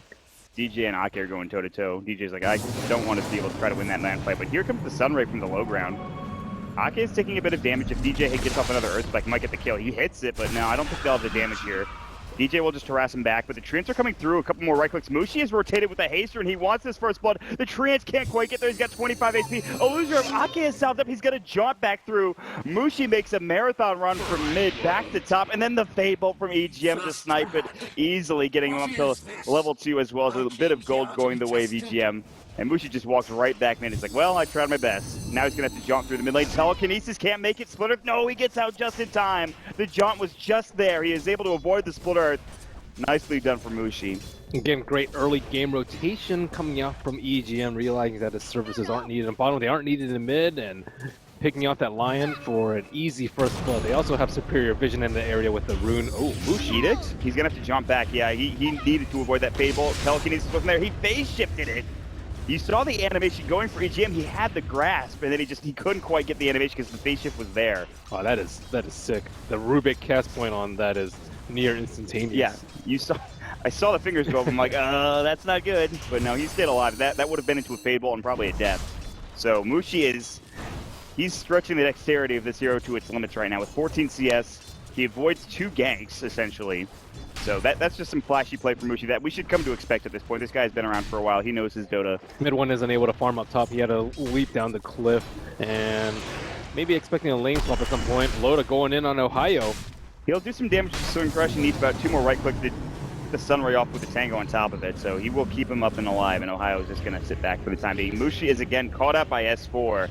S4 asserting his dominance with these Split Earths as well as these Edicts. But he gets the regen rune. So yeah. Firefly, Slithering Crush, Fade Bolt, Icarus Dive, but that is not going to save the Batrider. Now down for 22 seconds. Loda, very comfortable on this Slardar. You can see it. He's aggressive. He's got Slithering Crush again. These stuns are off cooldown so damn often. This should be a kill. He has no Icarus Dive for another 20 seconds. The Sal will come out. The sprint comes through. 3-4-3 will juke as best as possible. Mango's going to go. He misses the stun, and Loda's in trouble now. The Sunray might actually bring him down. The tower hit. He's so low, 18 HP. Do they have Icarus Dive? Loda will be able to salve up. They won't actually get the kill. You can see someone coming him off the path of the retreat. Mushi's going to come through with the Illusory Orb. He has not jaunted, and he won't go for the kill, and Loda will stay alive at 10 HP at the end of that gank attempt. Man, they do not have any eyes on EGM. That's the second time he's just been able to come in for a quick and clean kill. They have that Observer Warden in the top room, but that was only placed after the first blood, and bottom lane is kind of blind. EGM is like one of the only players that plays this hero right now, I'm pretty sure. And he plays it pretty damn well. I can't think of another Rubick game I've seen so far. Ohaiyo trying to take out the stack. He's getting punished by Loda. Not again. He's got Slithering Crush. Good flame break back. Good Earth Spike to save his life for the time being. Loda does take a lot of damage from the Firefly newts. And so he'll back away. Luckily, Ohaiyo will stay up and alive, but he could use those Tranquils or whatever it is that he's building. He might actually go Drum, I think. We've seen that before from Moon. That was a very nice flame break. I thought he was dead there. Yeah, so Moon for OG has built Batrider in a very strange way recently, and Winter and I talked about this. He's gone a lot of points into, I think he's gone a couple of into Flame Break. He gets his like lasso at 10 or like 9 or 10, but that's in games where there's like a lot of things to disrupt the Batrider lasso, which there's not much S4 does here. that a lot too. Yeah. And he got like Arcane Boots. He had a game where he picked up Drums. So I mean, it's just when you think about Batrider, you used to think about him. Okay, get 6, go to the jungle, or get whatever level, just take stacks, get my Blink Dagger as soon as possible. But that's not really the case. Ohaiyo getting jumped on again. The Slithering Crush this time with amp damage, and he needs to be careful. EGM is here. He'll Firefly. He'll try to get across the river, but now there's the Telekinesis to bring him back. Fade Bolt. They get the Slithering Crush, but it's not actually in range. Still, Loda will find the kill with EGM actually getting the last hit, and Ohaiyo goes down yet again. Dreamcroll only onto 1 though. EGM is actually regenerating up. The silence will come through. Loda has salved up though. Mushi has to back away. Slithering Crush is up and ready, but Loda loses the sprint buff, so he can't quite chase him down. And Mushi will go back toe-to-toe. Meanwhile, MidOne will salve up as well. Salves flying everywhere so that people can survive in this game, and MidOne will be the next to use it. Slowing down the Batrider blink a lot, if he is even going for the blink first. I would be not shocked to see him go for like Drum, Burst, maybe Arcanes like we saw yesterday for Moon, I don't know. And back to what you were talking about earlier, as far as the Batrider builds go, it depends on how many counters there are for the swap. Batrider can be used as an initiator to pull someone out of position. That's the one that we see the most from Batrider for displacement, but he does an incredible amount of damage if you can stack up those napalms, and he's just super annoying if he can be in the backline with Firefly. And Flame Break is a deceptively strong nuke as well if you level it up too. I think that's what people think about. Only strong with sticky napalm stacks though. I think level 1's already just pretty good by itself. Yeah, I agree. If you can nail it. Yeah. It's displacement too. So far, Alliance showing that they are resilient in this series. They have their draft, their comfort draft, as Nahaz was talking about. They have the few round for Bulldog. EGM is on his favorite Rubick, and so everything is going pretty swimmingly for them. The only issue is that Mushi's top in net worth. They're kind of shutting down MidOne pretty effectively. We've seen his Slark play come back from worse deficits, though, before, so nothing too dangerous to worry about yet for Fnatic, but Alliance are certainly in a good position. Last game, they were up ahead, and Fnatic kind of just had that moment where they like took down a couple of towers and got a couple of kills. So Alliance need to make sure that doesn't happen. So they need to either be ready for those fights or just dodge them appropriately until they want to fight. I think a big catalyst for this game for Fnatic has to be Mushi, if he gets another Blink, or Veil for that matter, but I imagine Blink might be the better option. Yeah, he's going Brown Bruce Blink. Oh, he's actually going for a kill on the EGM. This could be big. Luzura coming through. I think they've already used the Dream Coil. They've committed it. He'll break the tether for now. They have the Illusion doing what minimal right click it will do from the Phoenix, but Mushi got very low in that engagement. And the EGM feels very comfortable because he does have the raindrops. Very good versus Puck. That might be one of the reasons why Raindrop, Windlace, Fairy Fire. He's got all the new items. He only needs a Blightstone now and he'll be good to go. I don't think I'll ever see that. No, that's not happening ever. I want to see like a Mask of Madness. God, he attacks so Bambo fast. would do it. Oh, that is a Bambo play. Oh, the Veil first. Dang, he's rich. Yeah, you were like Brown Boots Blink. No, he's gonna go Veil. I thought he was gonna go Blink as well. That's kind of surprising to me, but I guess they need more damage. But there is Null Field still to deal with for the Rubick, so it's kind of interesting. He TP's bottom. He wants to get MidOne some extra farm. He's like, listen, I can get kills for you here. Bulldog is going to be scouted out, and MidOne is very speedy with that Shadow Dance on, but that heal bomb immediately pushes him back. All right, let me just regen again for a couple of minutes here. I'll be fine. Their initiation is quite lacking with Slark being under farm, not having his initiation to a Batrider. His blink has been slowed down a lot, and no blink on Puck. So I'm not sure how they're going to get the jump on heroes like NP or Slardar even. It's going to take maybe nighttime, I would say. It's a really good time for them to fight. Or good runes. Let's see what Mushi picks up. What is he going to find at the 10-minute rune coming out? What is it going to be here? That's bounty. That's not what you're looking for. A Leshrac with he got Arcane. the Arcane. He got the Arcane. He can farm massively in the jungle with that. MidOne was getting ganked by Akke, but he's able to pounce out with the Dark Pact as well. He's got Shadow Dance, not enough mana to use it, and even if he tread swapped, it would be close. I think he would get enough mana, but barely. Smoke from Mushi. And DJ. Let's see if this Veil pays off. DJ, he doesn't have Finger yet. He's still level 4. That is a very underleveled line.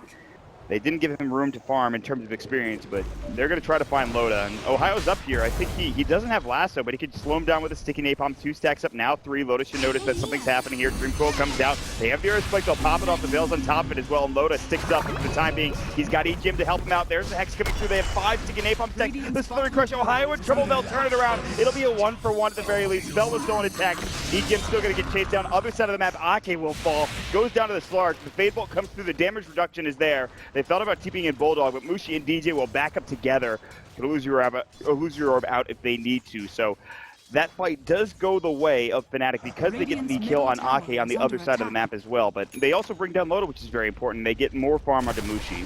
Yeah, some slight miscommunication by Fnatic there. He like phase shifted as the line was hexing, and because of that, they didn't get enough right clicks before Slardar could get his crush off. And Batrider ends up dying yet again. If he didn't die there, he'd be at like 1900 gold, and we're talking about like a 12-minute blink for Ohio. But because of that, it's going to be 14.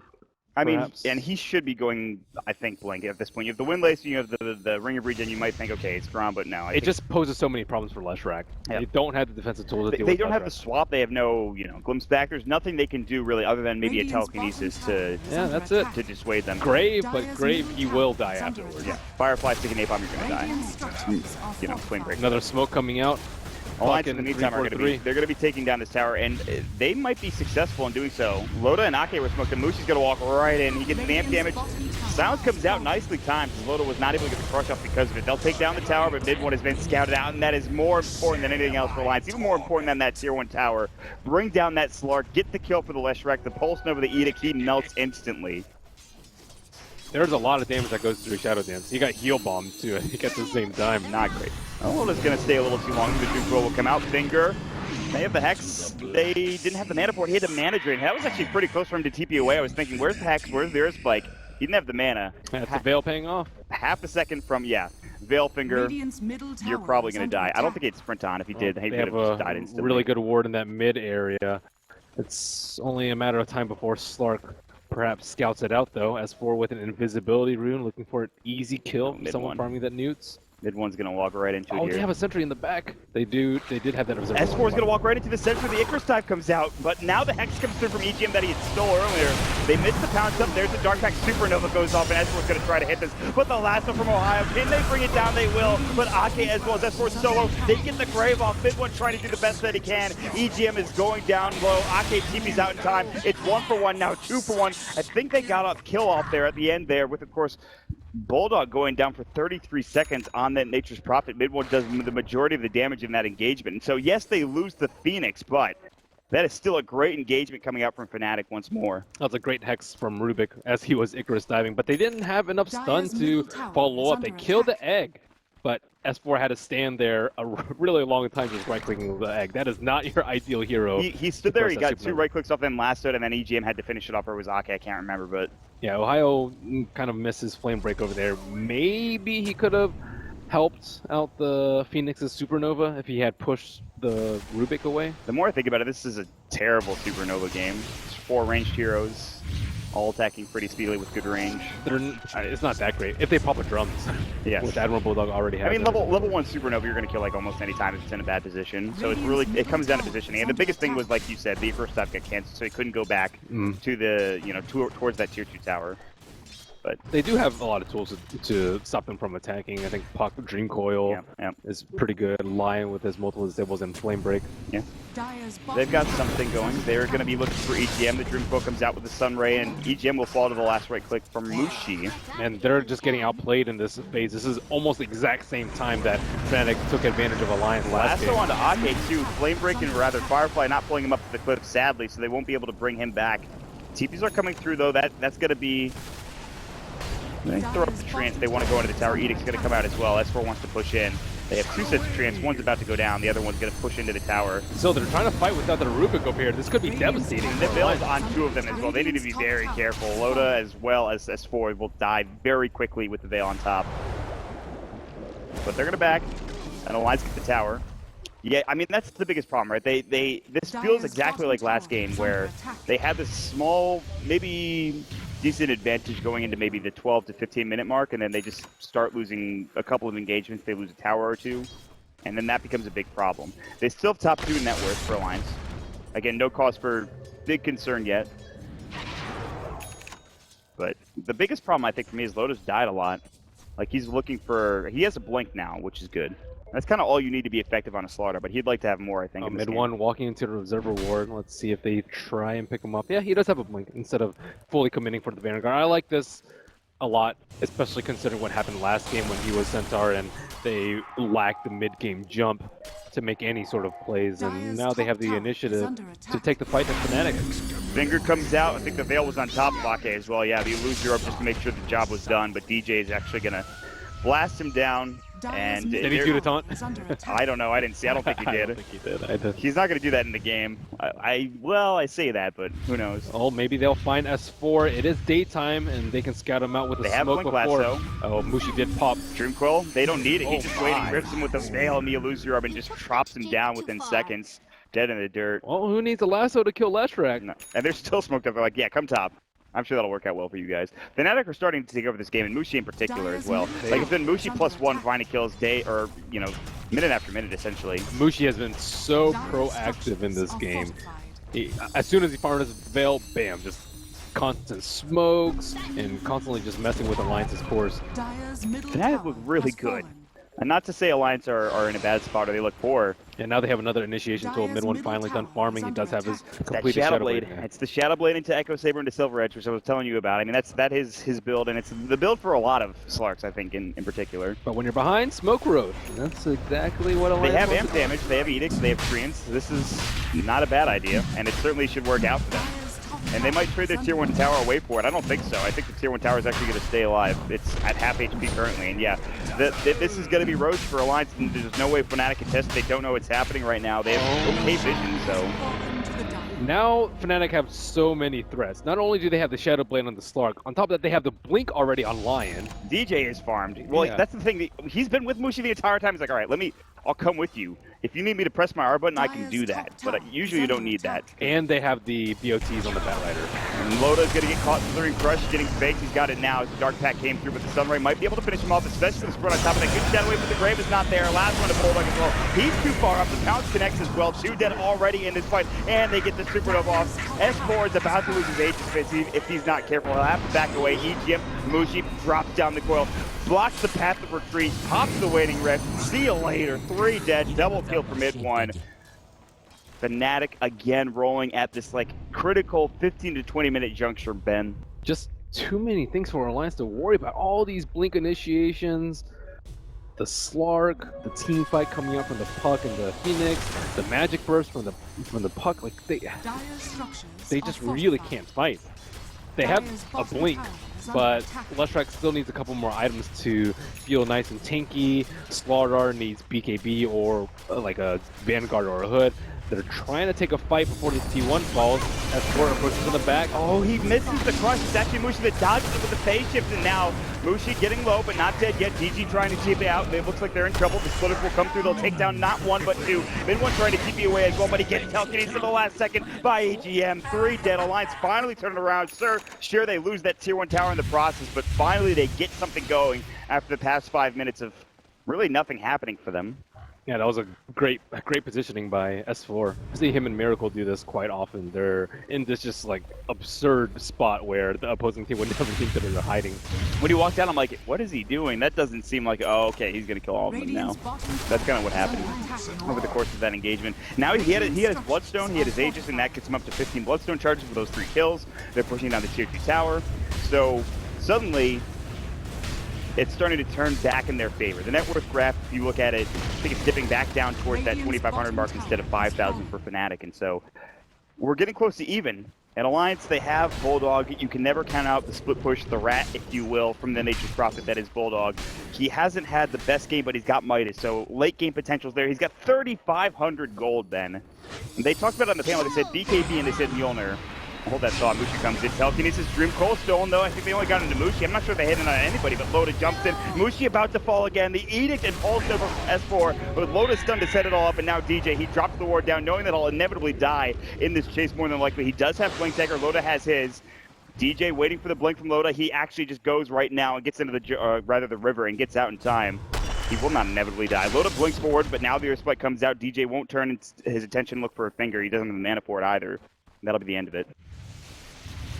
Mushi did not even have all 5 of his heroes there. He does not quite have level 4 phase shift. Once you have level 4 phase shift, you can just phase, blink out, but level 3 is just not enough. He's going to get stunned. He's going to get damaged afterwards so that he can't use his spells. And at this point, it's looking pretty dicey for Fnatic, throwing away the majority of their early game lead post Roshan and continually trying to take fights. Oh, Akke in deep, trying to place wards and just get blown up. His entire team is behind him. He's like, well, you guys weren't here fast enough, but Loda will still initiate into 3-4-3. He has Supernova, but the Telekinesis will come through. He'll be able to Ictus dive out and get out in time. Lasher comes in the other side. S4 a little bit out of position, kind of on his own here. Splitter comes through. Loda taking a lot of damage from MidOne. A double Earth Spike, and Loda about to fall. S4 is low as well. Will lose the H. They want more. Double Dream Call. Mushi putting on the moves, and Bulldog gets flame breaked out. They'll find a MidOne going to town. The Essence Shift Proc coming through. Double kill for MidOne, and S4 the lone survivor for Alliance now. He has to deal with all of this damage. They pop the veil on top of him as well. He needs to leave. Luckily, the rest of Fnatic are low, but MidOne is regenerating back up. They jump on the high ground. They get the waiting ripped off. They get the illusory armor, and they get the triple kill for MidOne when it's all said and done. Alliance lose another 4-man engagement at the end of the day. Wow, that was godly play by Mushi there. Oh my goodness. Phoenix, he got greedy. He tried to throw out his spirits before the egg, and then he got lightning to his face. But yeah, as you said, Mushi with the moves. He phase shifted the split earth and then blinked in on the bag, got that double coil on the Rubick and Nature's Prophet to seal that fight for Fnatic.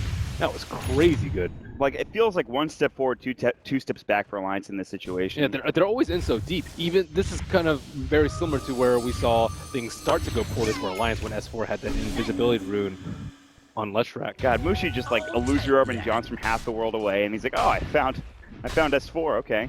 We can go on this, and then he decides not to. They have a BKB soon on S4, which will solve the majority of his problems, unless he gets lassoed before. What do you think about the Ags on Furion? As long as he doesn't get caught by Batrider, then I think it'll pay off for him. If he gets caught by Batrider too many times, then it's not going to be good. But it'll allow him to definitely scale into the late game. That'll help.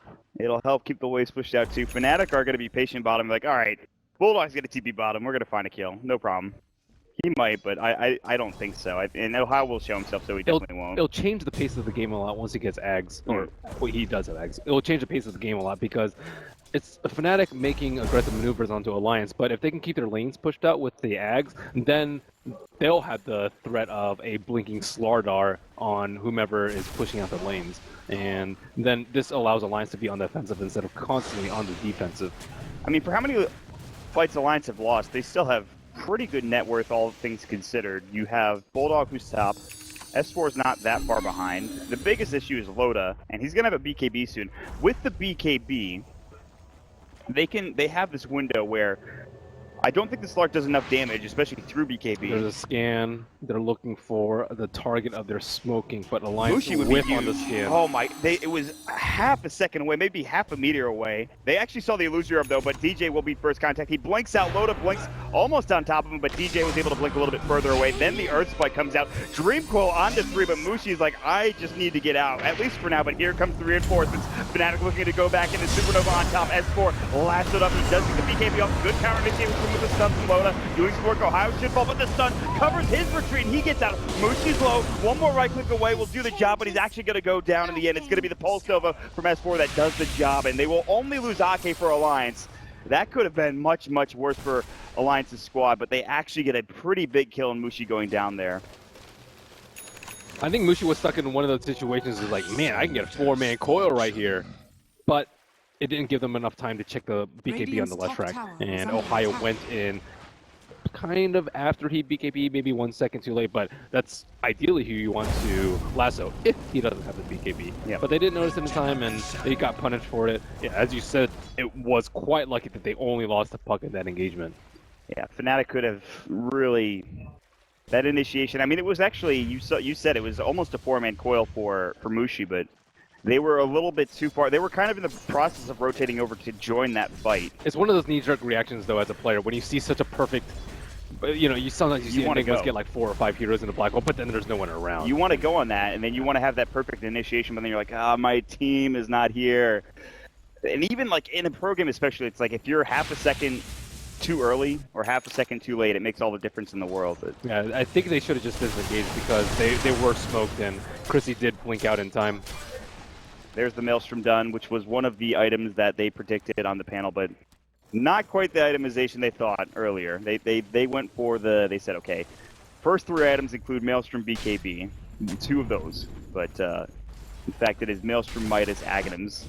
So I think a problem for Alliance is that the Fnatic supports are getting a lot of items. We see Midas and then some on the Phoenix. He's well on his way towards completing his pipe, and then we see the Lion with almost a 4-step complete. So it's not these dirt poor supports like we see so often. Yeah, everybody's farming, with the exception of Akke. Yeah. Akke and a Dazzle, not doing so hot, but I mean he's kind of the 6 in this game.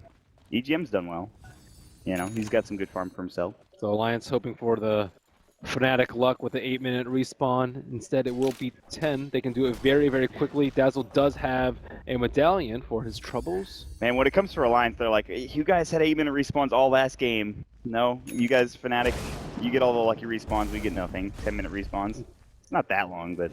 It's enough time for Fnatic to group up and potentially take a fight around the pit. If it respawned 30 seconds ago, it'd already be dead. Yeah, it would be super dead with amplified damage and the damage that both Bulldog as well as S4 do. This gives Fnatic enough time to set up. They don't have any vision around the pit. Alliance have a sentry on the high ground as well as 2 observer wards around the pit. So this is going to be super dangerous for Fnatic to take. They're just walking up high ground right now. Mushi's like, I have an Aghanim Scepter. That is a long duration stun. Lasta will fall into Loda. They do get the telekinesis bring back off. The Dream Goal is pretty well equipped, and now they're going to go with the waiting room. Bujuro doing a lot of damage. Here comes MidOne. Pounce bring down one. Supernova not going to get off, and now MidOne actually triple split up comes through. He has to stop the Shadow Gets, but the Pulse Nova won't do enough. Not yet. He's so low, and he should fall and will. Double kill for S4. They turn it around. They say, screw your Agate and Scepter Puck initiation. We will take that fight, and we will take Roche on top of it. They do have to buy back on Loda, yes.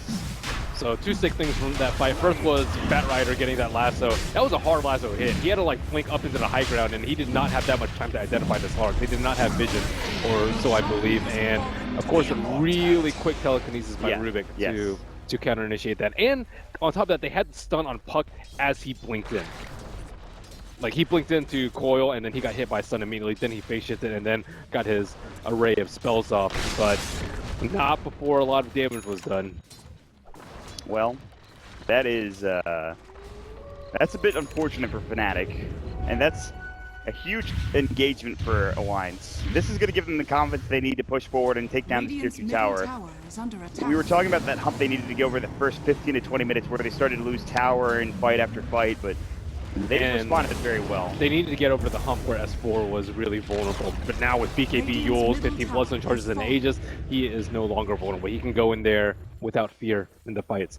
So now I think Fnatic need to take a different approach. I think they need to maybe farm a Scythe so they can kill the Leshrac early on in the fights. If he gets BKB off, so be it. But at least they can drop him very early in the fights because he is a very heavy damage dealer because Loda has built very safe with Blink Vanguard into BKB.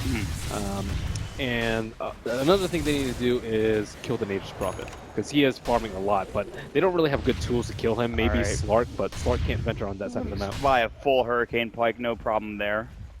I have enough money, not a big deal. That's so good for sieging high ground too.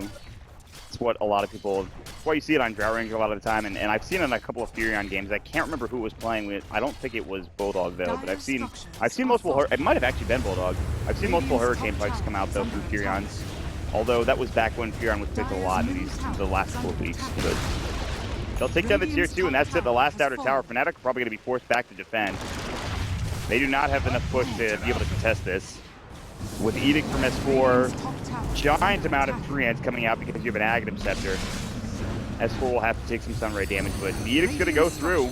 They have to use the Glyph on top of the Edict. MidOne is still in the mid lane though, attacking that T3. Much slower than S4 beats on the T3 on top, but maybe enough to warrant a back from the line. Well, Bulldog, he was TPing and then they just canceled the animation. He's like, we could probably push fast with all of us. They force step forward from S4. That's not great. He's a little too far up. Lash comes out with the Dream Coil on top, but he's going to be disabled for a long time. He's going to be pulled back into the base. That is Aegis underneath the Tier 4 towers. He is actually in kind of trouble here. MidOne, BKB is going to go from S4, drop the Edict again. He's got Lightning Storm, he's got his Pulse Nova ready. They're going to back up after this Tier 3 tower is taken down though, so they use the Aegis just to get the Tier 3 tower. And they will retreat at the same time all together, looking to TP out. And they don't lose the Tier 3 in the mid lane either. They force MidOne back while that was all happening. Trading the Aegis for T3. Great one for Alliance. Yeah, I thought he was, and a BKB charge as well, because he was really deep. He had to BKB there. I'm surprised they couldn't kill him a second time, but he was able to get out. Yeah, his items are coming out fast and furious. What does he have next for S4? Looks like Shiva's coming out. He already has the plate mail, but he's far ahead of Mushi. And Mushi was doing spectacularly. It was like those 2 or 3 deaths like in that 18-minute or 19-minute mark for Mushi that really stopped his progression. Yeah, and MidOne doesn't have that much farm to show for Fnatic. He really needs a Scotty. I think here could help. Akke is definitely an easy target. Akke seems to know something's up, but he's got Grave. He'll get it off in time, and he'll just TP. That's the smart play. And then the Shadow Dance TP coming out from MidOne. Split Earth would have been there had S4 been a moment sooner, but unfortunately he's not, and so he'll be able to TP out just fine. Smart play by MidOne to immediately get out of there. I think that Fnatic need a gem at this point, or Slark to kind of scout out wards for them. Right now, they're too scared to move around the map, at least in packs. This is kind of what we saw last game, where Alliance, they have a Nature's Prophet. You start choking them, you get vision down, you make sure they can't farm super defensively in the jungle. And they'll just choke them out. They'll probably wait for another Aegis for Alliance and go from there. Yeah, this Ag's owning for Alliance. Like ever since he picked up that Ags, Alliance have not been forced to play defensively at all. Good luck pushing across the river. I mean, Fnatic doesn't now with MidOne, but that's not going to happen very often, I don't think. MidOne does have a Scotty. Probably still needs a BKB at some point. Maybe a Butterfly. He needs a lot of items. So there's the top 2 cores for Alliance, and then it's kind of even up after that. Fnatic still have the Slark, Mushi on the puck, as well as Ohaiyo on the Batrider that are all like one after the other. Ooh, now Batrider has BKB. This will be really good for dealing with the Leshrac. No more telekinesis, no more splitter, no more edict damage coming out. Or Slardar stun. Loda tried a blink stun when S4 got lassoed. BKB, blink, lasso, 4th step out, get in a good position. They really wanted that creep wave. They will find it. S4 still on the hunt though. DJ might be scouted. No, they really have only eyes for Mushi. No lose 0 for 3. S4 is very speedy, I think. He's going to be able to almost find this kill. Phase shift, jaunt through, blink even further. Loda looked for the Slithering Crush with the stun, but he couldn't get there in time with the blink dagger. In fact, he just blinked in the wrong area, but that was just Mushi playing well. That was all for a creep wave, by the way. It's not like he got a kill and was trying to get out. He blew up a creep wave, albeit a big creep wave, and they just backed up. Mushi needs to take those sort of risks so they can get the lanes pushed out. Otherwise, Nature's Prophet will be king for the rest of the game. He's already probably feeling like king at this point. I mean, he is very farmed. It's not shocking to see AdmiralBulldog in the top of the net worth 4,000 lead. That's oh, they're going for a play on top. Pretty standard stuff. TP's going to come in with the bots. That'll be Ohaiyo getting ready to go. MidOne's going to sit here, and S4 may very well lose his life. There's the last of the finger on top.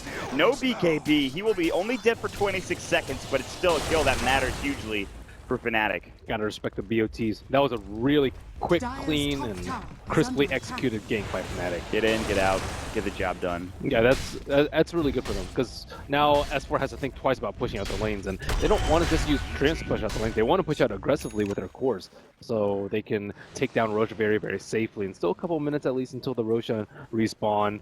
Ooh, MidOne going that in. was very sketchy. Yep, there's a gem up on EGM in true Alliance fashion. I mean, I know MidOne wants to get vision, but earlier on in the day when they were playing up against Liquid, there were so many instances where he was playing the Ember Spirit. He got caught out so often by just farming too aggressively or looking for something too much. And he is not looking to do that again. He's looking to calm himself down and take the second game. Fnatic right now, they're in an okay spot, but they're up against Alliance, who have, of course, AdmiralBulldog on the Furion. Alliance will smoke up together, and they will head down towards, I believe, this bottom rune spot area where Fnatic is grouped up, looking to maybe contest Roche or whenever that decides to respawn. They'll move together as a team. And they might catch out somebody. I think Ohaiyo is probably the closest target. They don't have vision, obviously. Alliance don't have very good vision around the map. They might walk in, and Dyer has the scan. He's going to walk around it and into it, but they see down bottom that guess what, who's there? It's MidOne. S4 would like to get a splitter off to start this fight and start this engagement. So they're in Crush, and he actually pounces out of it, but there's the telekinesis. The splitters will come through. The Shadow Dance comes out, though, and he'll try to TP away. Can he make it out in time? The answer to that question seems to be yes. Alliance not able to do the damage. They won't find the disables. They won't be able to lock them together to get the kill. Whew, that was really close. MidOne really dodged a bullet right there, and again, they have to take risk when they want to farm out this Warren and deal with the Nature's Prophet push. Almost BKB completed on Slark and Alliance. Let's see what the Roshan timer is going to be. 2:13. Yeah, Alliance just not receiving that same sort of treatment. Not lucky. They are not Fnatic. If they respawn right now, or even in the next 30 seconds, it'd be Alliances. But with that sort of time, it's going to buy Slark enough time to farm his BKB before this next fight. And Fnatic doing a very good job of not getting caught out by Alliance's 5-man. Yeah, they are avoiding every gank possible, but even then, they still have to deal with the tier 3 tower push that is now coming from Alliance. But Slark's not even there. Ohaiyo misses the last one when Lincoln Spear is broken. They don't find the counter initiation, but S4 pops his own BKB splitter onto Mushi. Do they have the damage force out? Loda was looking for the stun, but the force comes beautifully timed for Fnatic. Dreamcoil misses. That's an Axe Dreamcoil that misses on everyone, including Loda. He gets out in time. A lot of abilities and items expended for pretty much nothing when it's all said and done. What a whiff. So many whiffs. Whiff Central. That's an Axe coil, too. Yep. He was BKB, so it wouldn't have mattered that much. Slark was busy farming his BKB, and he didn't have his TP up because he had just TP to escape. And unfortunately for Alliance, they're still pacing around the pit, impatiently waiting for Roshan to grant them an Aegis. They're like, oh, guys, you got it so quickly last game every time. Can you just give us a short respawn? That's all we're asking. And now it's 30 seconds until BKB up on the Batrider, 30 seconds until the puck coil, and it's gonna be in time to contest the Roche. They did use their scan already. They did actually use the scan to check Roche like a minute ago before they decided to go down bottom. Alliance did. So Radiant don't have Fnatic, excuse me, don't have that luxury to go with. They do have a smoke on 343, and it's about that time once they clear this Treant, but Alliance are definitely going to know that's going to happen because they saw 4 heroes with that one Treant. Yeah, they saw them all grouped up. They know the timing. They smoked. They've drawn a line. Alliance know this. They're going to stay together. They're going to back up towards where their tier 2 used to be. This is really deep, though. This is an unexpected angle. Going in hard, and he's going to find Bulldog. The Grim Coil comes out, breaks immediately. Bulldog going to get last. They're going to bring him back to the 4th step as well. Loda's trying to go on to DJ, but the Ghost Step comes through. They have to buy back on EGM already. They'll get the kill on the lineup, but MidOne has gotten a double, so they've already brought down the Furion. He's got buyback as well. Mushi can't jaunt away. He's getting destroyed by these bastards from Loda. They will bring him down for 70 seconds. It was looking like an okay fight for Fnatic. A couple of buybacks, at least one came through from Alliance, but still not that bad of an engagement from Alliance or Fnatic, really, when it's all said and done. That was a great coil coming out from Puck, and a great flame break to push out the Nature's Prophet. He was stunned for ages and then thrown into a lasso. And Alliance, with their superior Roshan lineup with the amplified damage, will slay the beast. They are looking to take the Aegis and push that tier 3 and get that set of racks and even this series up. And here comes MidOne. He is shadow bladed up. They have faith. They get off the crush. The telekinesis. He did dark hacking. He pops the BKB, and now Loda has to go toe to toe with this beast of a monster. He's getting the Essence Shift. Procs up to 21, 22 stacks of Essence Shift. Going to work. They will bring down the Phoenix, and now MidOne is actually low. He has to pop the Shadow Dance from Bulldog. The top end network, they get the Grave off, and they're going to go to town. They get the stun with the Slithering Crush into the Split Earth, and it's back to Roche. MidOne down for 80 seconds. A lot of gold going the way of Alliance, and more importantly, they get a lot of room to work here. With 73, after this Roshan is down, they might be able to push into the base. Look at where this mid lane is. You can see the creep wave is already at that tier 3 tower, essentially. Same for bottom as well, Ben. Very patient play from Bulldog, not using the buyback to secure Roche, only when Fnatic commit deep enough that his presence is needed. And he just does incredible amounts of damage, and look at his items. Excellent job of kiting. He almost is a Bloodthorn, for God's sakes. He's got Hurricane Pike, Ags, not Bloodthorn, Orchid, Mjolnir, Phase Boots. He is very farmed. And Puck is just getting locked down way too much in these fights. And he doesn't have a Yules. He does have a Linken's, but I don't really think the Linken's is saving him from that much. He needs more defensive items for the Puck. Yeah, I think I would have preferred the Yules over the Linken's. It's a bit cheaper too, so he can work on a refresher if he needs be. But what does the Linken save him from? Yules from Leshrac, which is not that big of a deal. He can just immediately. And the thing is, though, amp damage just breaks it off. Like it's so spammable. It's a big problem. And they're looking to jump in. There's the BKB lasso to start things off the finger. S4, he doesn't have the Aegis, but he's got the cheese and he will pop it. Not only that, but he has 14 Bloodstone charges, and they're taking the racks. The range will go down. They're going to try to focus down the melee at this point in time with the Edict, and they are going to get the job done more than likely. MidOne, he's going to be spotted out. The gem is going to obviously get vision. He does get the Dark Pack BKB off. He's taking a lot of rights. They want the Supernova, though, but Mushi's trying to disrupt this fight as best as possible. Another great from Akke onto Bulldog, but it might not be enough. He's going to work. They've gotten the Phoenix, but that is it. MidOne is still alive. Now we're getting up with the Shadow Dance. They're looking for Bulldog. They get the Hex off in time, but here comes S4 looking for a splitter, looking for anything. Loda initiating as well. He's got the Slithering Crush, but he gets silenced up the tail end. They will find the kill on Mushi. Forced to buy back TP, and can they get the racks?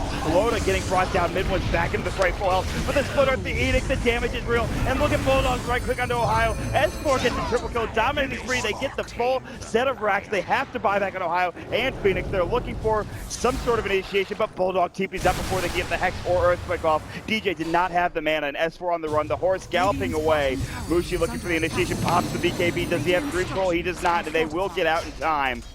Oh. And that is, look at that gold loss for Fnatic, and that might just be it. They lost a lot for Alliance, but they gained so much more than what Fnatic did. Great play by S4. Surviving that lasso, popping the cheese, knowing his limits, and choosing to take that fight, I think, before the Puck initially respawned. And they just played really well around the tools that they got from Roshan. That is a full set of racks for Fnatic. And Alliance are looking to even the series up, and they are very close to doing so. Oh, Black must be happy. Nature's Prophet does have his BKB Yeah, and his Mjolnir. It's a little bit late. Not quite when he expected it, but yeah. Oh yeah, late. 6 slotted by 42 minutes. I mean, yeah, I don't think he's that. If you're this farmed, I don't think he's that concerned. He's pretty damn happy with how this game is going. Bulldog, very happy. Have teams forgotten that he plays Nature's Prophet at this level? I don't think so. They're like, all right, well, let's see how good he actually is on this hero. Next game, all right, we're gonna ban out the Furion, I think, or we're gonna pick it like we did in game number 1. One of those two options, I would imagine. I don't think you can't give it away. But what do you fear more at this point? Do you fear the Lone Druid, or do you fear the Furion? They have enough bans for both. It's true. But we've seen teams ban Bulldog heroes before, and exclusively Bulldog heroes. I think S4 might have even had a more impressive performance than Bulldog this game.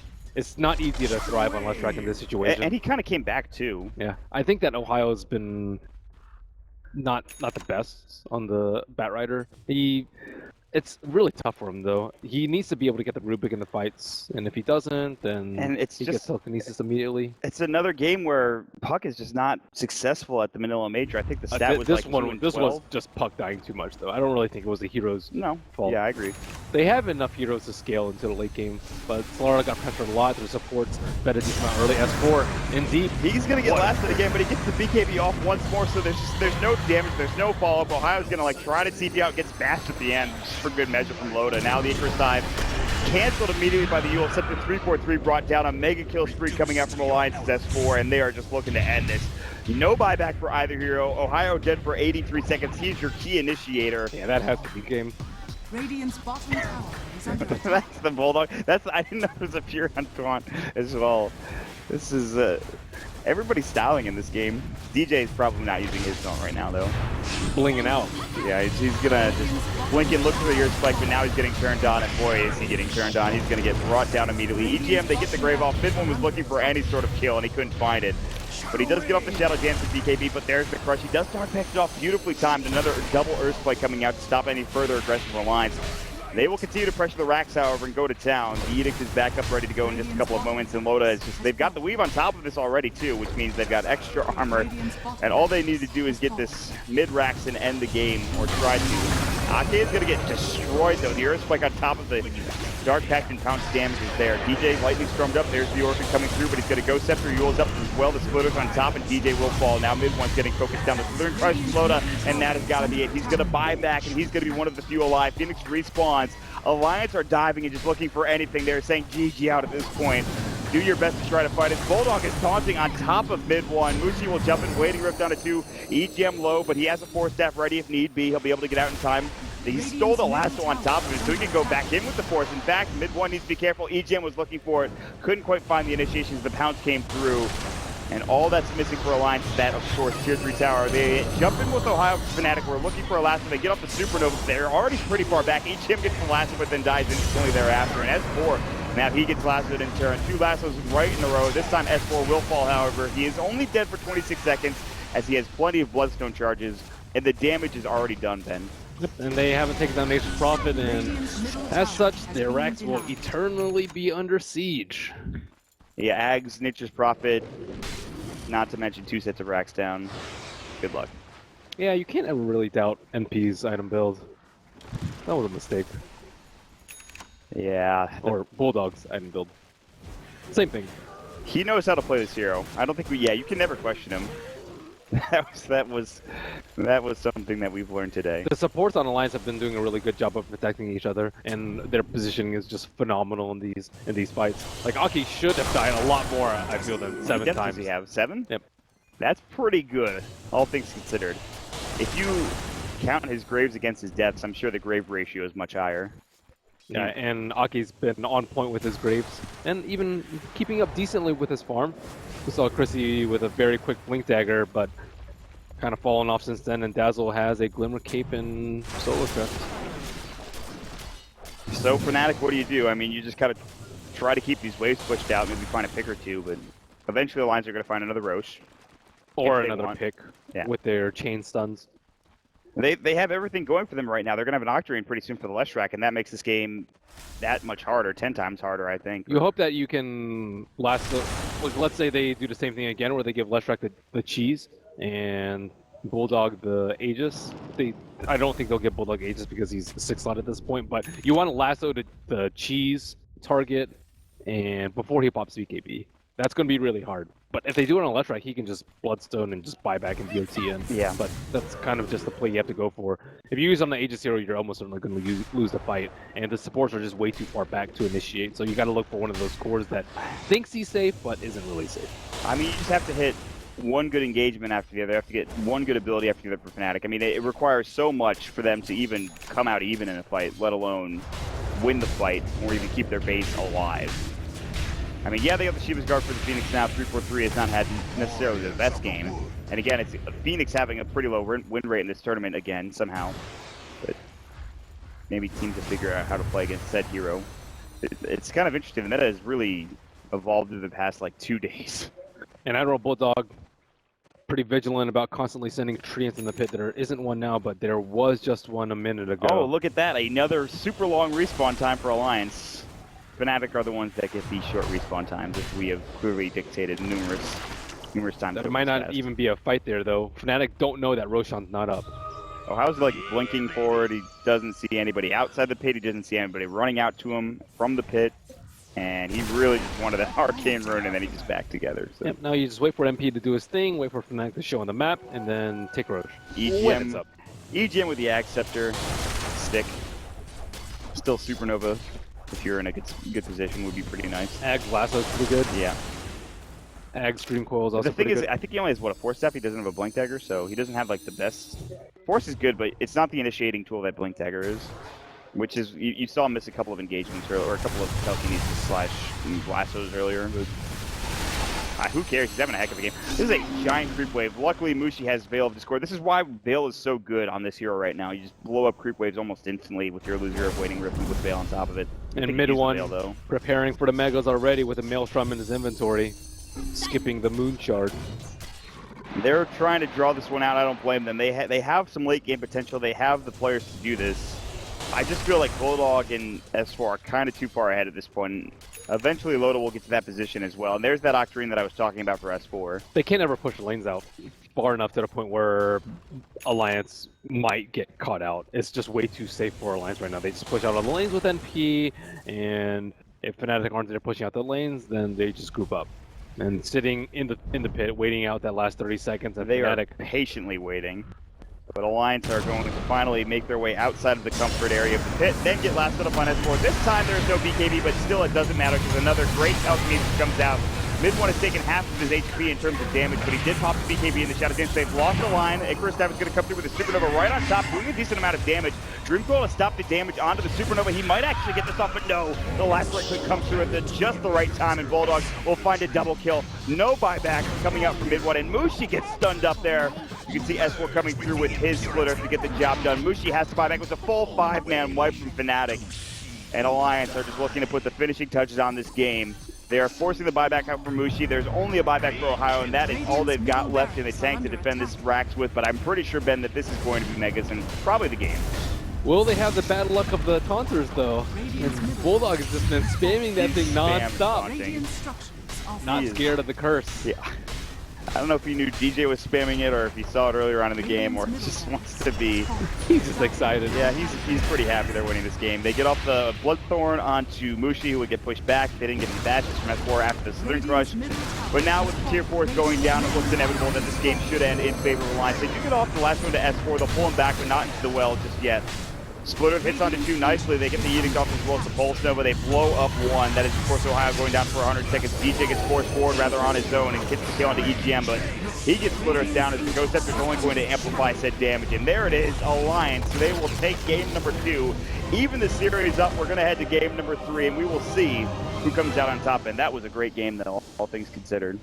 I think it's about time to consider a Nature's Prophet ban. Yeah, I think that might be a good idea. And you think we'd be crazy if we said that before the series, but it's gotten to that point. I mean, would we have thought we were crazy? Like, how many times do we have to look at Bulldog and see him play Nature's Prophet and be like, there's no way he's still this good on this hero, or there's no way it's this strong still? That's kind of how I felt about it. No, maybe it's not as simple as just banning it out. I think S4.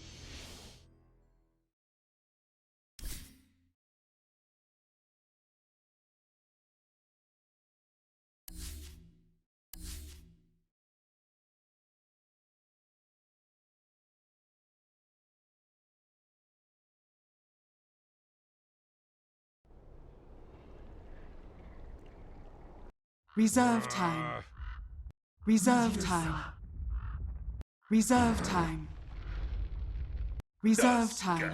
Tusk AA, this is a lot of, like, Alliance. Any help? But the Slark has to be free to roam to the back lines and take out the A for the fight, basically. Okay, we'll go reverse time this time round. Gods, which team had the better draft? Draft-wise, I don't think either team's come out hugely on top. Maybe ever so slightly Alliance, but I feel Fnatic coming in.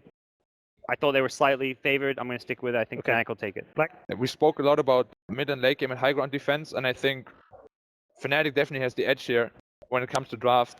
Because I don't see Alliance finish it early, so I think Fnatic is going to take this game. Okay. I have to go with my gut. I thought this was dead even coming in. I thought it was very even in the last game. I just think Alliance finds a way to pull this out. Okay. All right. Final words from our panel are complete. We are headed into our very last game of the group stage here in the Manila Major. Who takes the final spot in the upper bracket? Let's find out with the M&Ms.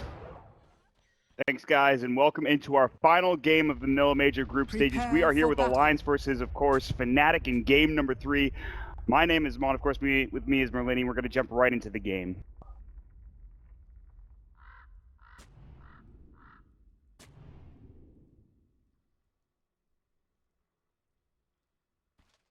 So, Ben, most of the panel predicting Fnatic to win this particular game. Whose draft do you like more as we get through it? I want to hear your thoughts on it as we move through the beginning of this game. I like Fnatic's more. They play exceptionally well around the Medusa. And yeah, I think they just have better team fight, a lot of physical damage. The AA deals well with Oracle, deals well with the Slark, deals well with the Dragon Knight, and overall just better balance. I think they scale better into the late game too. Talk about two different heroes too. Mushi he goes right from the puck to the Medusa. He's like the strangest hero pool mid, I feel like, of any mid player out there right now. He plays anything mid. Yeah. Kunkka, Necrophos earlier today, which was fun. It was a fun game to watch against Alchemist.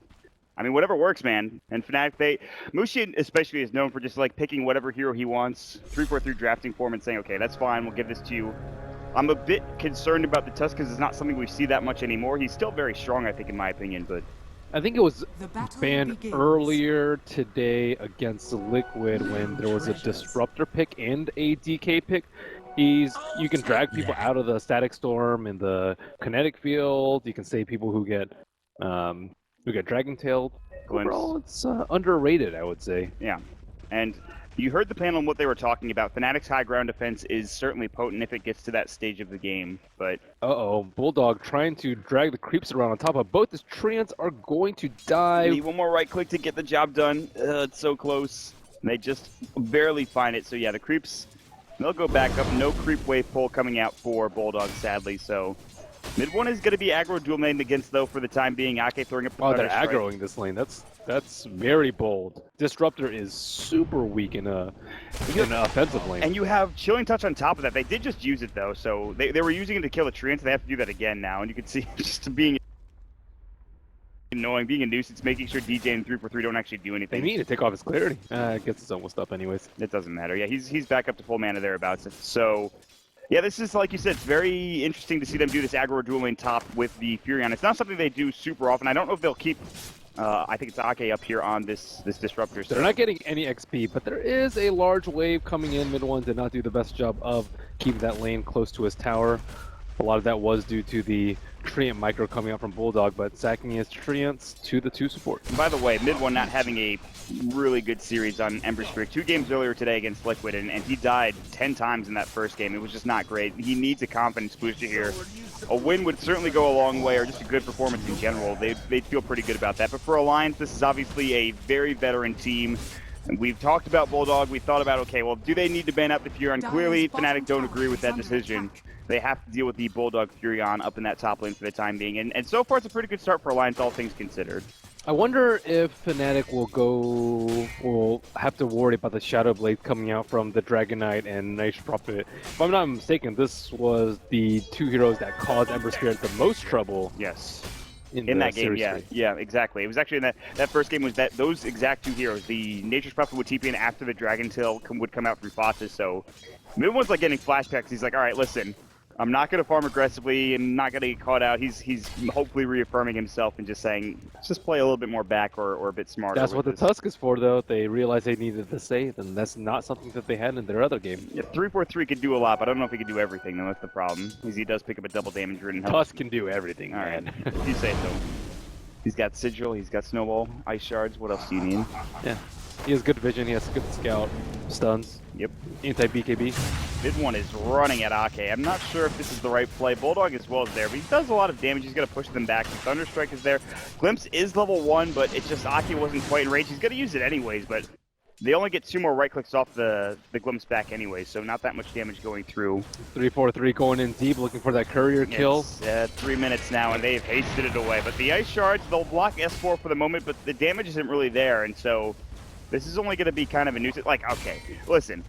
You have a Tusk and a Medusa hitting your DK with level 2 Dragon's Blood. You're not killing that hero. You see DJ drawing on the map. He definitely wants 3-4-3 to return. They know that Disruptor's the easy kill. Disruptor should not be able to push out in this lane this far. AdmiralBulldog is out of mana, and the pressure from the Treant. I thought he was going to walk up from the river, but I guess he decided not to. They might have seen it from a ward or something, but yeah, they saw him walk up through the jungle with that other observer ward on the high ground, and so they just back up. Akke is like, I don't need to be here. I can look for the 4-minute rune. I can rotate elsewhere, and so he'll just get out of the lane. They'll give Bulldog a little bit more room, but he's going to get zoned out. Fnatic actually starting to look pretty good in the CS department. Obviously, DK is not going to win his lane, although Medusa's not that bad of a matchup. Mushi's going to comes back. He gets the rune anyways. He says, I will take that free trip back to the mid lane. Thank you. That's very nice of you. It's very kind. And another game where Medusa, or Mushi rather, places that ward right in that same spot. And here comes the push. Already at this point. Snowball, they're not going to be able to catch Bulldog with this. Oh, they do just barely. They get that Seer chains off of the Ice Shards as well. More than enough damage with the Flame Guard coming through. And it's actually DJ getting the job done with his Cold Feet, I believe. Tusk can do everything, Mark. He can do everything. That was like a mile away. That was like the last second, the last half second of your Snowball actually connecting, which is kind of absurd. Nice reaction speed from 3-4-3. And I think a nice call by DJ, making sure that Tusk is there to ensure that kill. You start pinging him. He's like, please come back to top lane. We need to get this. It was really important that he goes back because AA can't really do that much. They don't have any kill potential with him. No. Maybe Searing teams in the cold feet, but that's underwhelming. How is Ohaiyo doing? 27 last hits, having about as good a time as expected for a No, he was in the jungle. He just returned the lane. What is he? I think he has almost a soul ring on him now with boots of speed as well. No boots yet. He has a soul ring and just a ring of regen. So and Iron Talon. Don't forget about the Iron Talon. Iron Talon important. It's a lot of net worth right there. Not to mention it helps UCS pretty effectively.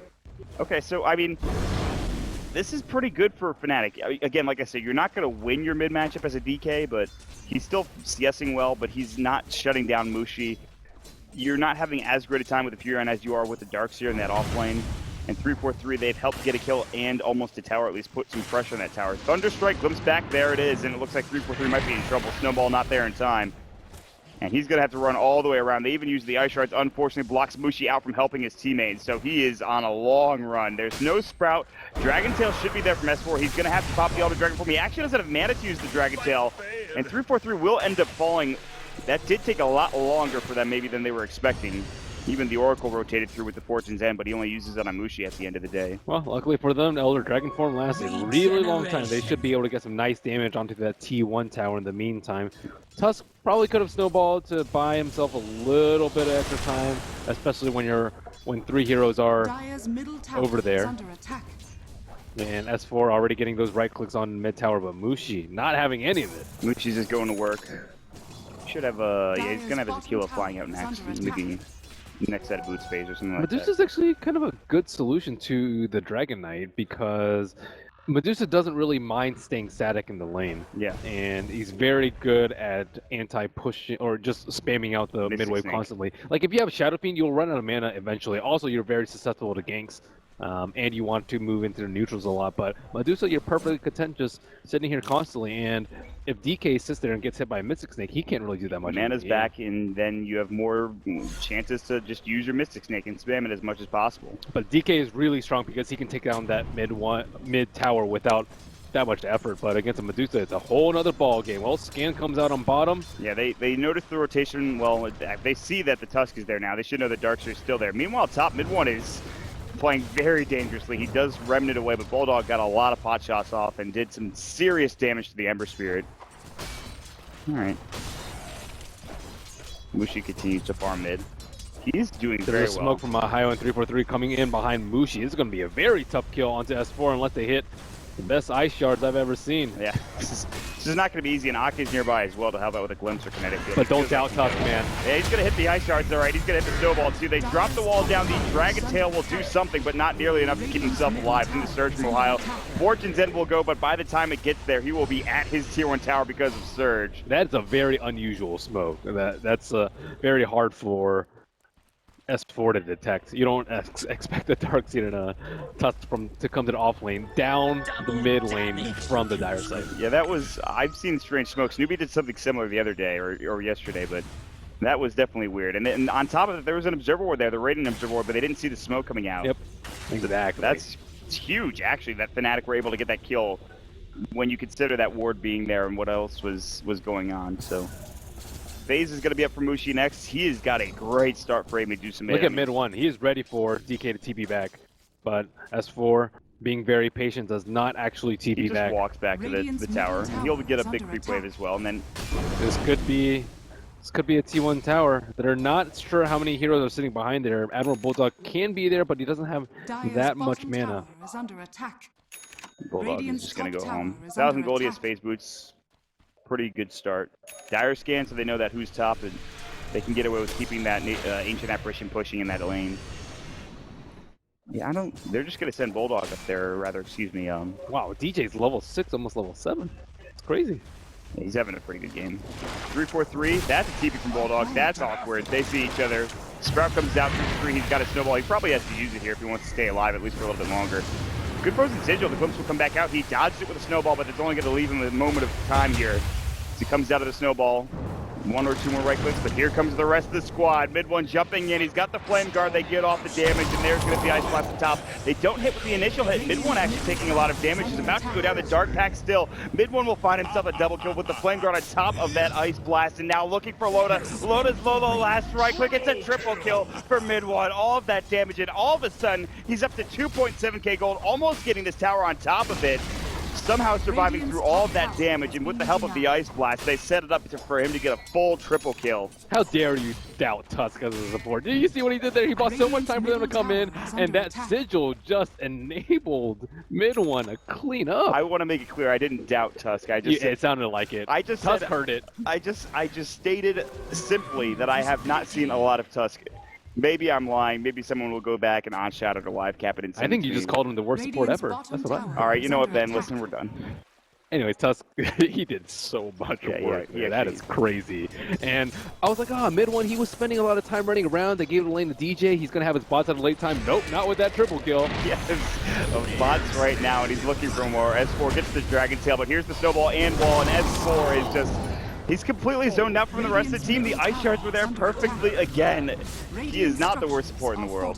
In fact, he seems to be doing very well. And 343 continues to style upon Alliance and whoever he plays against. I mean, he had the one bad game on Phoenix, and since then, he's done very well so far. They need to give Tusk a taunt. He already swagged enough as it is. I don't think he needs to swag anymore. Yeah, this is with a Medusa that's passively farming. The analyst mentioned that Radiant's middle tower Dire had better scaling, and they're winning the early game quite handily, playing that upbeat tempo with the Ember Spirit and the Ion Shell. And Oracle has not really been close by. Oh, the Bulldog TPing in on a DJ. And DJ might actually be in trouble. TP out, he's fine. No way to stop that. Nature's Wrath, he just throws it out randomly, maybe to do some damage. And they were worried about not enough setup for the AA ulti, but the Ice Shards and Snowball in a punch is very, very good at ensuring that he's almost level 6 too for for the Tusk, which is huge. Walrus Punch, I think, is really important as well. Yeah, you're right about the Oracle. He hasn't had that impact. It's not like that he's not even been there, but it's just he hasn't really done much this entire game in general. The Oracle is sitting okay in net worth, but he hasn't gotten any kills or assists, not that I know of anyway. Well, I mean, level he's 6 up on Akke. Akke. Maybe he can turn things around with a big static storm. Yeah, they need it. Their smoke is going to come out, though. Instead of turning things around, it looks like he's going to be the one caught out. Good kinetic field, but it's not going to save his life as he gets Searing chained up and then cold feeded on top of that with the Flame Guard. And Iron Shell, as we have talked about previously on the Ember Spirit, it's certainly not a lot of damage that the Disruptor can take. In theory, the Oracle Purge is very good at taking that off, but that's if the Ember Spirit is not elusive. Theoretically, he could dodge it with Sleight of Fist. He can just use Remnant to be invulnerable, so he can't even get targeted a lot of time. Another nice initiation. Ice shards, ice everywhere, but here comes the fire. The Ember Spirit MidOne jumping in. They get off the Purifying Flames. Walls there, but no vacuum to combo up an S4. Good false promise, but he's going to try to TP out. Searing Chains will cancel that, and S4 is just like, I am dead again. I think that is his 4th death of the game. I might be wrong about that. They literally beat on him until the Purifying Flames, or rather the false promise was gone. Yeah, and any signs of MidOne being dubious on the Ember Spirit? Gone. They're definitely gone. He was very patient with the Searing Chains there, knowing that the only way out was a TP. They did take off his shield. So this is I don't want to call it awful, but this start is just not great for Alliance. I mean, where do you go I think from it's here? in the realm of awful. Okay, all right. I don't want to have to say it, but you're going to... I mean, that's fine, but where do you go from here as Alliance? I mean, you don't have the Shadow Blade yet on Slark. Meanwhile, the other 2 cores for... You don't lose control of your jungle so you can farm. That is probably the most important thing. Nature's Prophet eats up a ton of space and a ton of camps, and Akke trying to protect his jungle. MidOne dodges! Oh my God. The Sleight of Fist dodge. Yeah. He is not dubious. You are correct. He is now styling along with, of course, the rest of the squad, including 343. That was some crazy good timing from MidOne. Some people think Disruptor is a counter versus MidOne, or versus Ember Spirit rather, because of the Static Storm, but there is potential for outplay, as we just saw. And now there's going to be the Snowball coming through to save himself. They even get the Ice Blast on a couple of other heroes. The Fortune's End will go, albeit a bit late. Now EGM getting focused down, but MidOne is now forced to not attack because he's been Fate's Edict. However, he still will get chased down. The Mystic Snake and Flame Guard. Look how useless the Oracle seems versus the Ember Spirit. He didn't even have Flame Guard up, but he still just... He was like disarmed for 3 seconds too, and he still just got run down. Yeah, this is what happens when you're down 10 kills to 1. What's the net worth 7,500 graph gold looking lead. like? 7,500. That's 14 minutes. That is not great. Especially when there's a Medusa on the team. Well, yeah, they really wanted to save their jungle, but Fnatic were too quick to the punch, catching Akke as he was trying to set up good vision around that area. Comes back. Do they really want to go for the Static Storm? Comes back into it. Yeah, but the Ice Blast on top of Akke. Mushi could probably turn this too. Although there are a lot of heroes here now. But here comes the Snowball. They get off the Stone Form as well. Loda has to pop the Shadow Emblem. Vacuum Wall. It's down to 3. And Akke's in trouble. Walrus Punch. Good breathe fire, but the mech is up and ready to go. The False Promise will come onto Loda. He gets off the Shadow Dance as well. But S4 will not be so lucky. Here comes MidOne. Searing Chains. He gets it onto 2. A double kill for MidOne. 4 dead, and Alliance are getting run over by Fnatic in game number 3. I don't ever think I've seen a DK die this quickly every single time. It's certainly not good, and boy, are they not done yet. If they just had detection under that tier 2 tower, Loda would be the next to fall. He'd be the 5th and final kill in that engagement. What is happening, Ben? MidOne's styling on Alliance. That's what's happening. He really is. It's a complete team effort, too. Like, it's not just him, it's that they're coming together as a team as a whole. They're finding... You talked about that upbeat tempo. They hit that timing perfectly, and MidOne was there when they needed to get those kills, and everybody is just finding their footing for Fnatic right now. A lot of it was due to that triple kill, because it could have been the case that Ember Spirit rotates around and then dies when he has 1,000 gold. After that, he has like 800 gold, and AA is level 6, but he doesn't really have anyone going around to set up kills. Because of that triple kill, he got that 1,000 gold that he needed for BOTs, and then everything was okay after that. But that one triple kill just ruined Alliance's early game. Usually it's like ruined anyway just because they draft like that, but it shouldn't have been this poor. Alliance are devastatingly close to a lower bracket finish, or at least a lower bracket start. They have NP. Don't count Bulldog out. 12,000 gold lead is difficult to come back from, and they're trying to go on the good start Mushi. would be a Mushi right now, but TPs are coming in. S4 has to just walk up and Dragon Tail with no Elder Dragon Form, and here comes MidOne. Does he have a double damage rune? No, he does not. He's still going to work. Now AdmiralBulldog Sprout's going to come through. The TP's going to come out. Sleight of Fist comes in. The false promise, making sure he stays alive, and he will make it out in time. They're still hunting. They're looking for S4. Sleight of Fist Searing Chain should be back up and ready to go, but they won't go any further. Now they get the surge up, and now he will find it, but S4 turns with the Dragon Tail and says, just stay right there. Let me right-click it. Bulldog has TP back in, and now MidOne's not in the best position. The Stone Gaze come through. They get off the mech. The Kinetic Field Static Storm is there, but he gets glimpsed back in. Back wall into 3 again. Ohaiyo finds another great initiation. Bulldog still alive with the Fate's Edict. Loda wants this kill on a MidOne. He'll even pop the Shadow Dance for it, but it's too late already. They're getting turned on. There's just too much damage, too much to sustain. Loda will fall. S4 will be next. Mushi finally getting involved with the split shot. Remnant 4. MidOne wants more blood. He'll find EGM, and he goes to work. 4 dead again for Alliance all day. Dead in the dirt. Fnatic running over them once more. Oh, just when you think they're about to kill, bam, Stone Gaze, sick vacuum wall coming out from Ohaiyo, and it's been a really long day for Alliance. Oh, God, especially at the start of this game. It is certainly feeling a bit longer. The game is not over. There are still Raxus standing, and they have good heroes for the late game, albeit against an Ember Spirit and Medusa. It is not easy. Yeah, but they've been demoralized, beaten, bruised, you name it. They've suffered it. Yeah, that seems about accurate. 18 minutes in this game, they have 1 kill, 18 for Fnatic.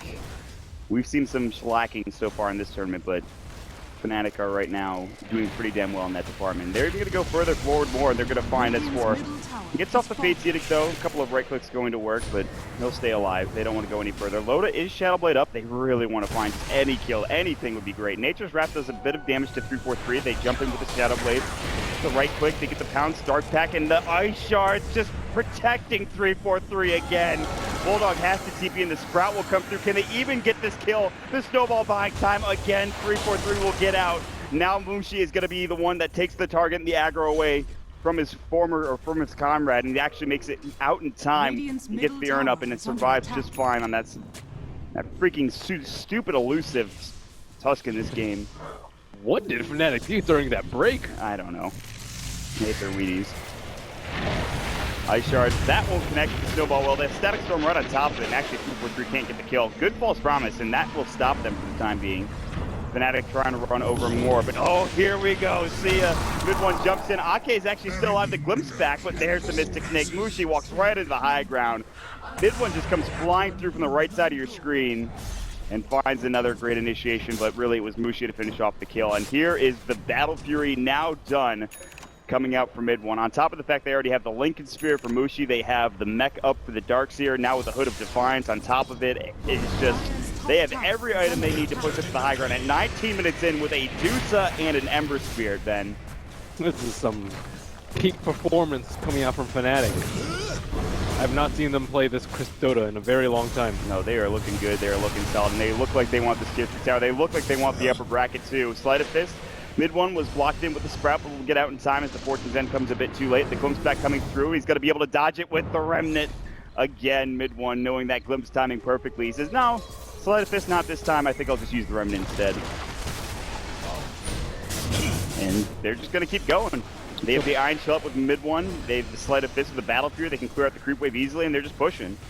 Bulldog has kind of geared towards the late game with his Midas and eventually building a Scepter, but I don't think it's going to get that far. It might not get to that point in the game. I do like Fnatic backing here. They did a lot of chip damage to the tower. It's not going to regen up. There's no, Treant Protector in this game. Oof, and finally, Alliance get a breather. They need one. Well, I will say this: if they do come back from this deficit, it'll be one of the best comebacks you'll ever see in Dota. And I kind of want to see it. I kind of want to see Alliance just have an amazing second half to this game. There's just so hard though. So many odds to deal with. Darkseer, many defensive items coming out, pipe and mech.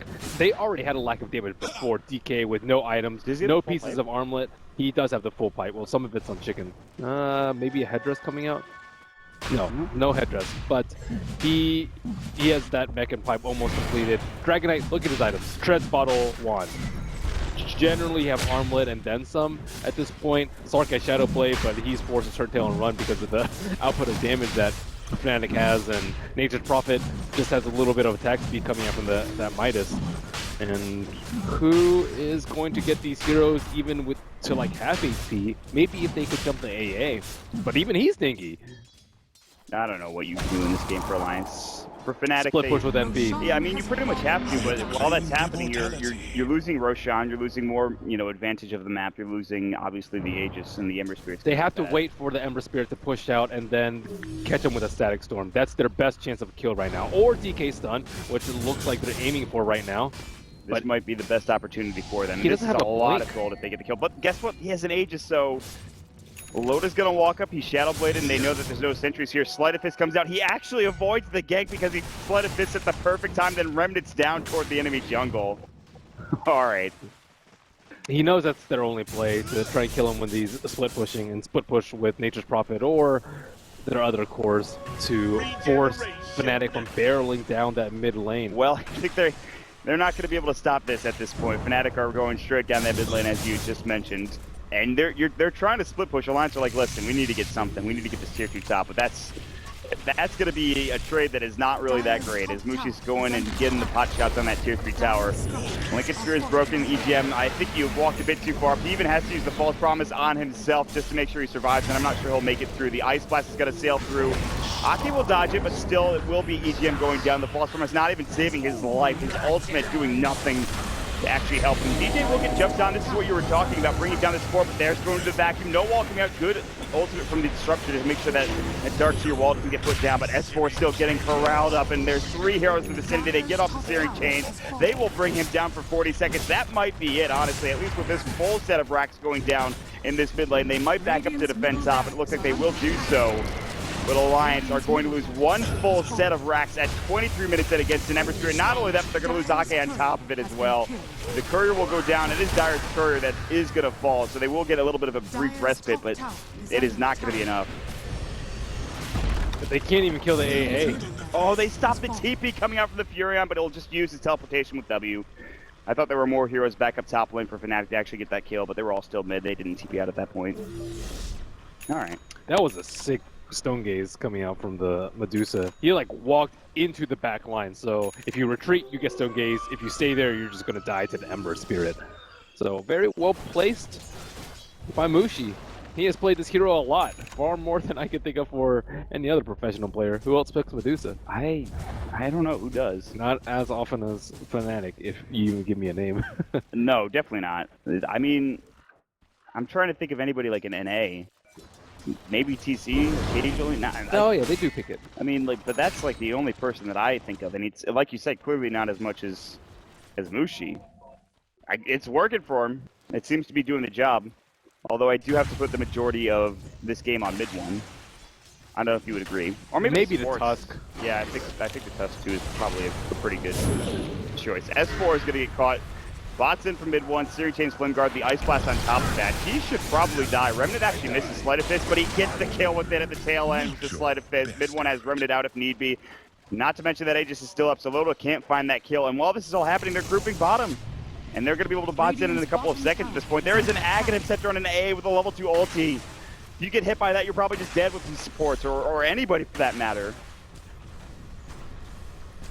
Yeah, Dragon Knight already felt the wrath of that. Yeah, he was not feeling.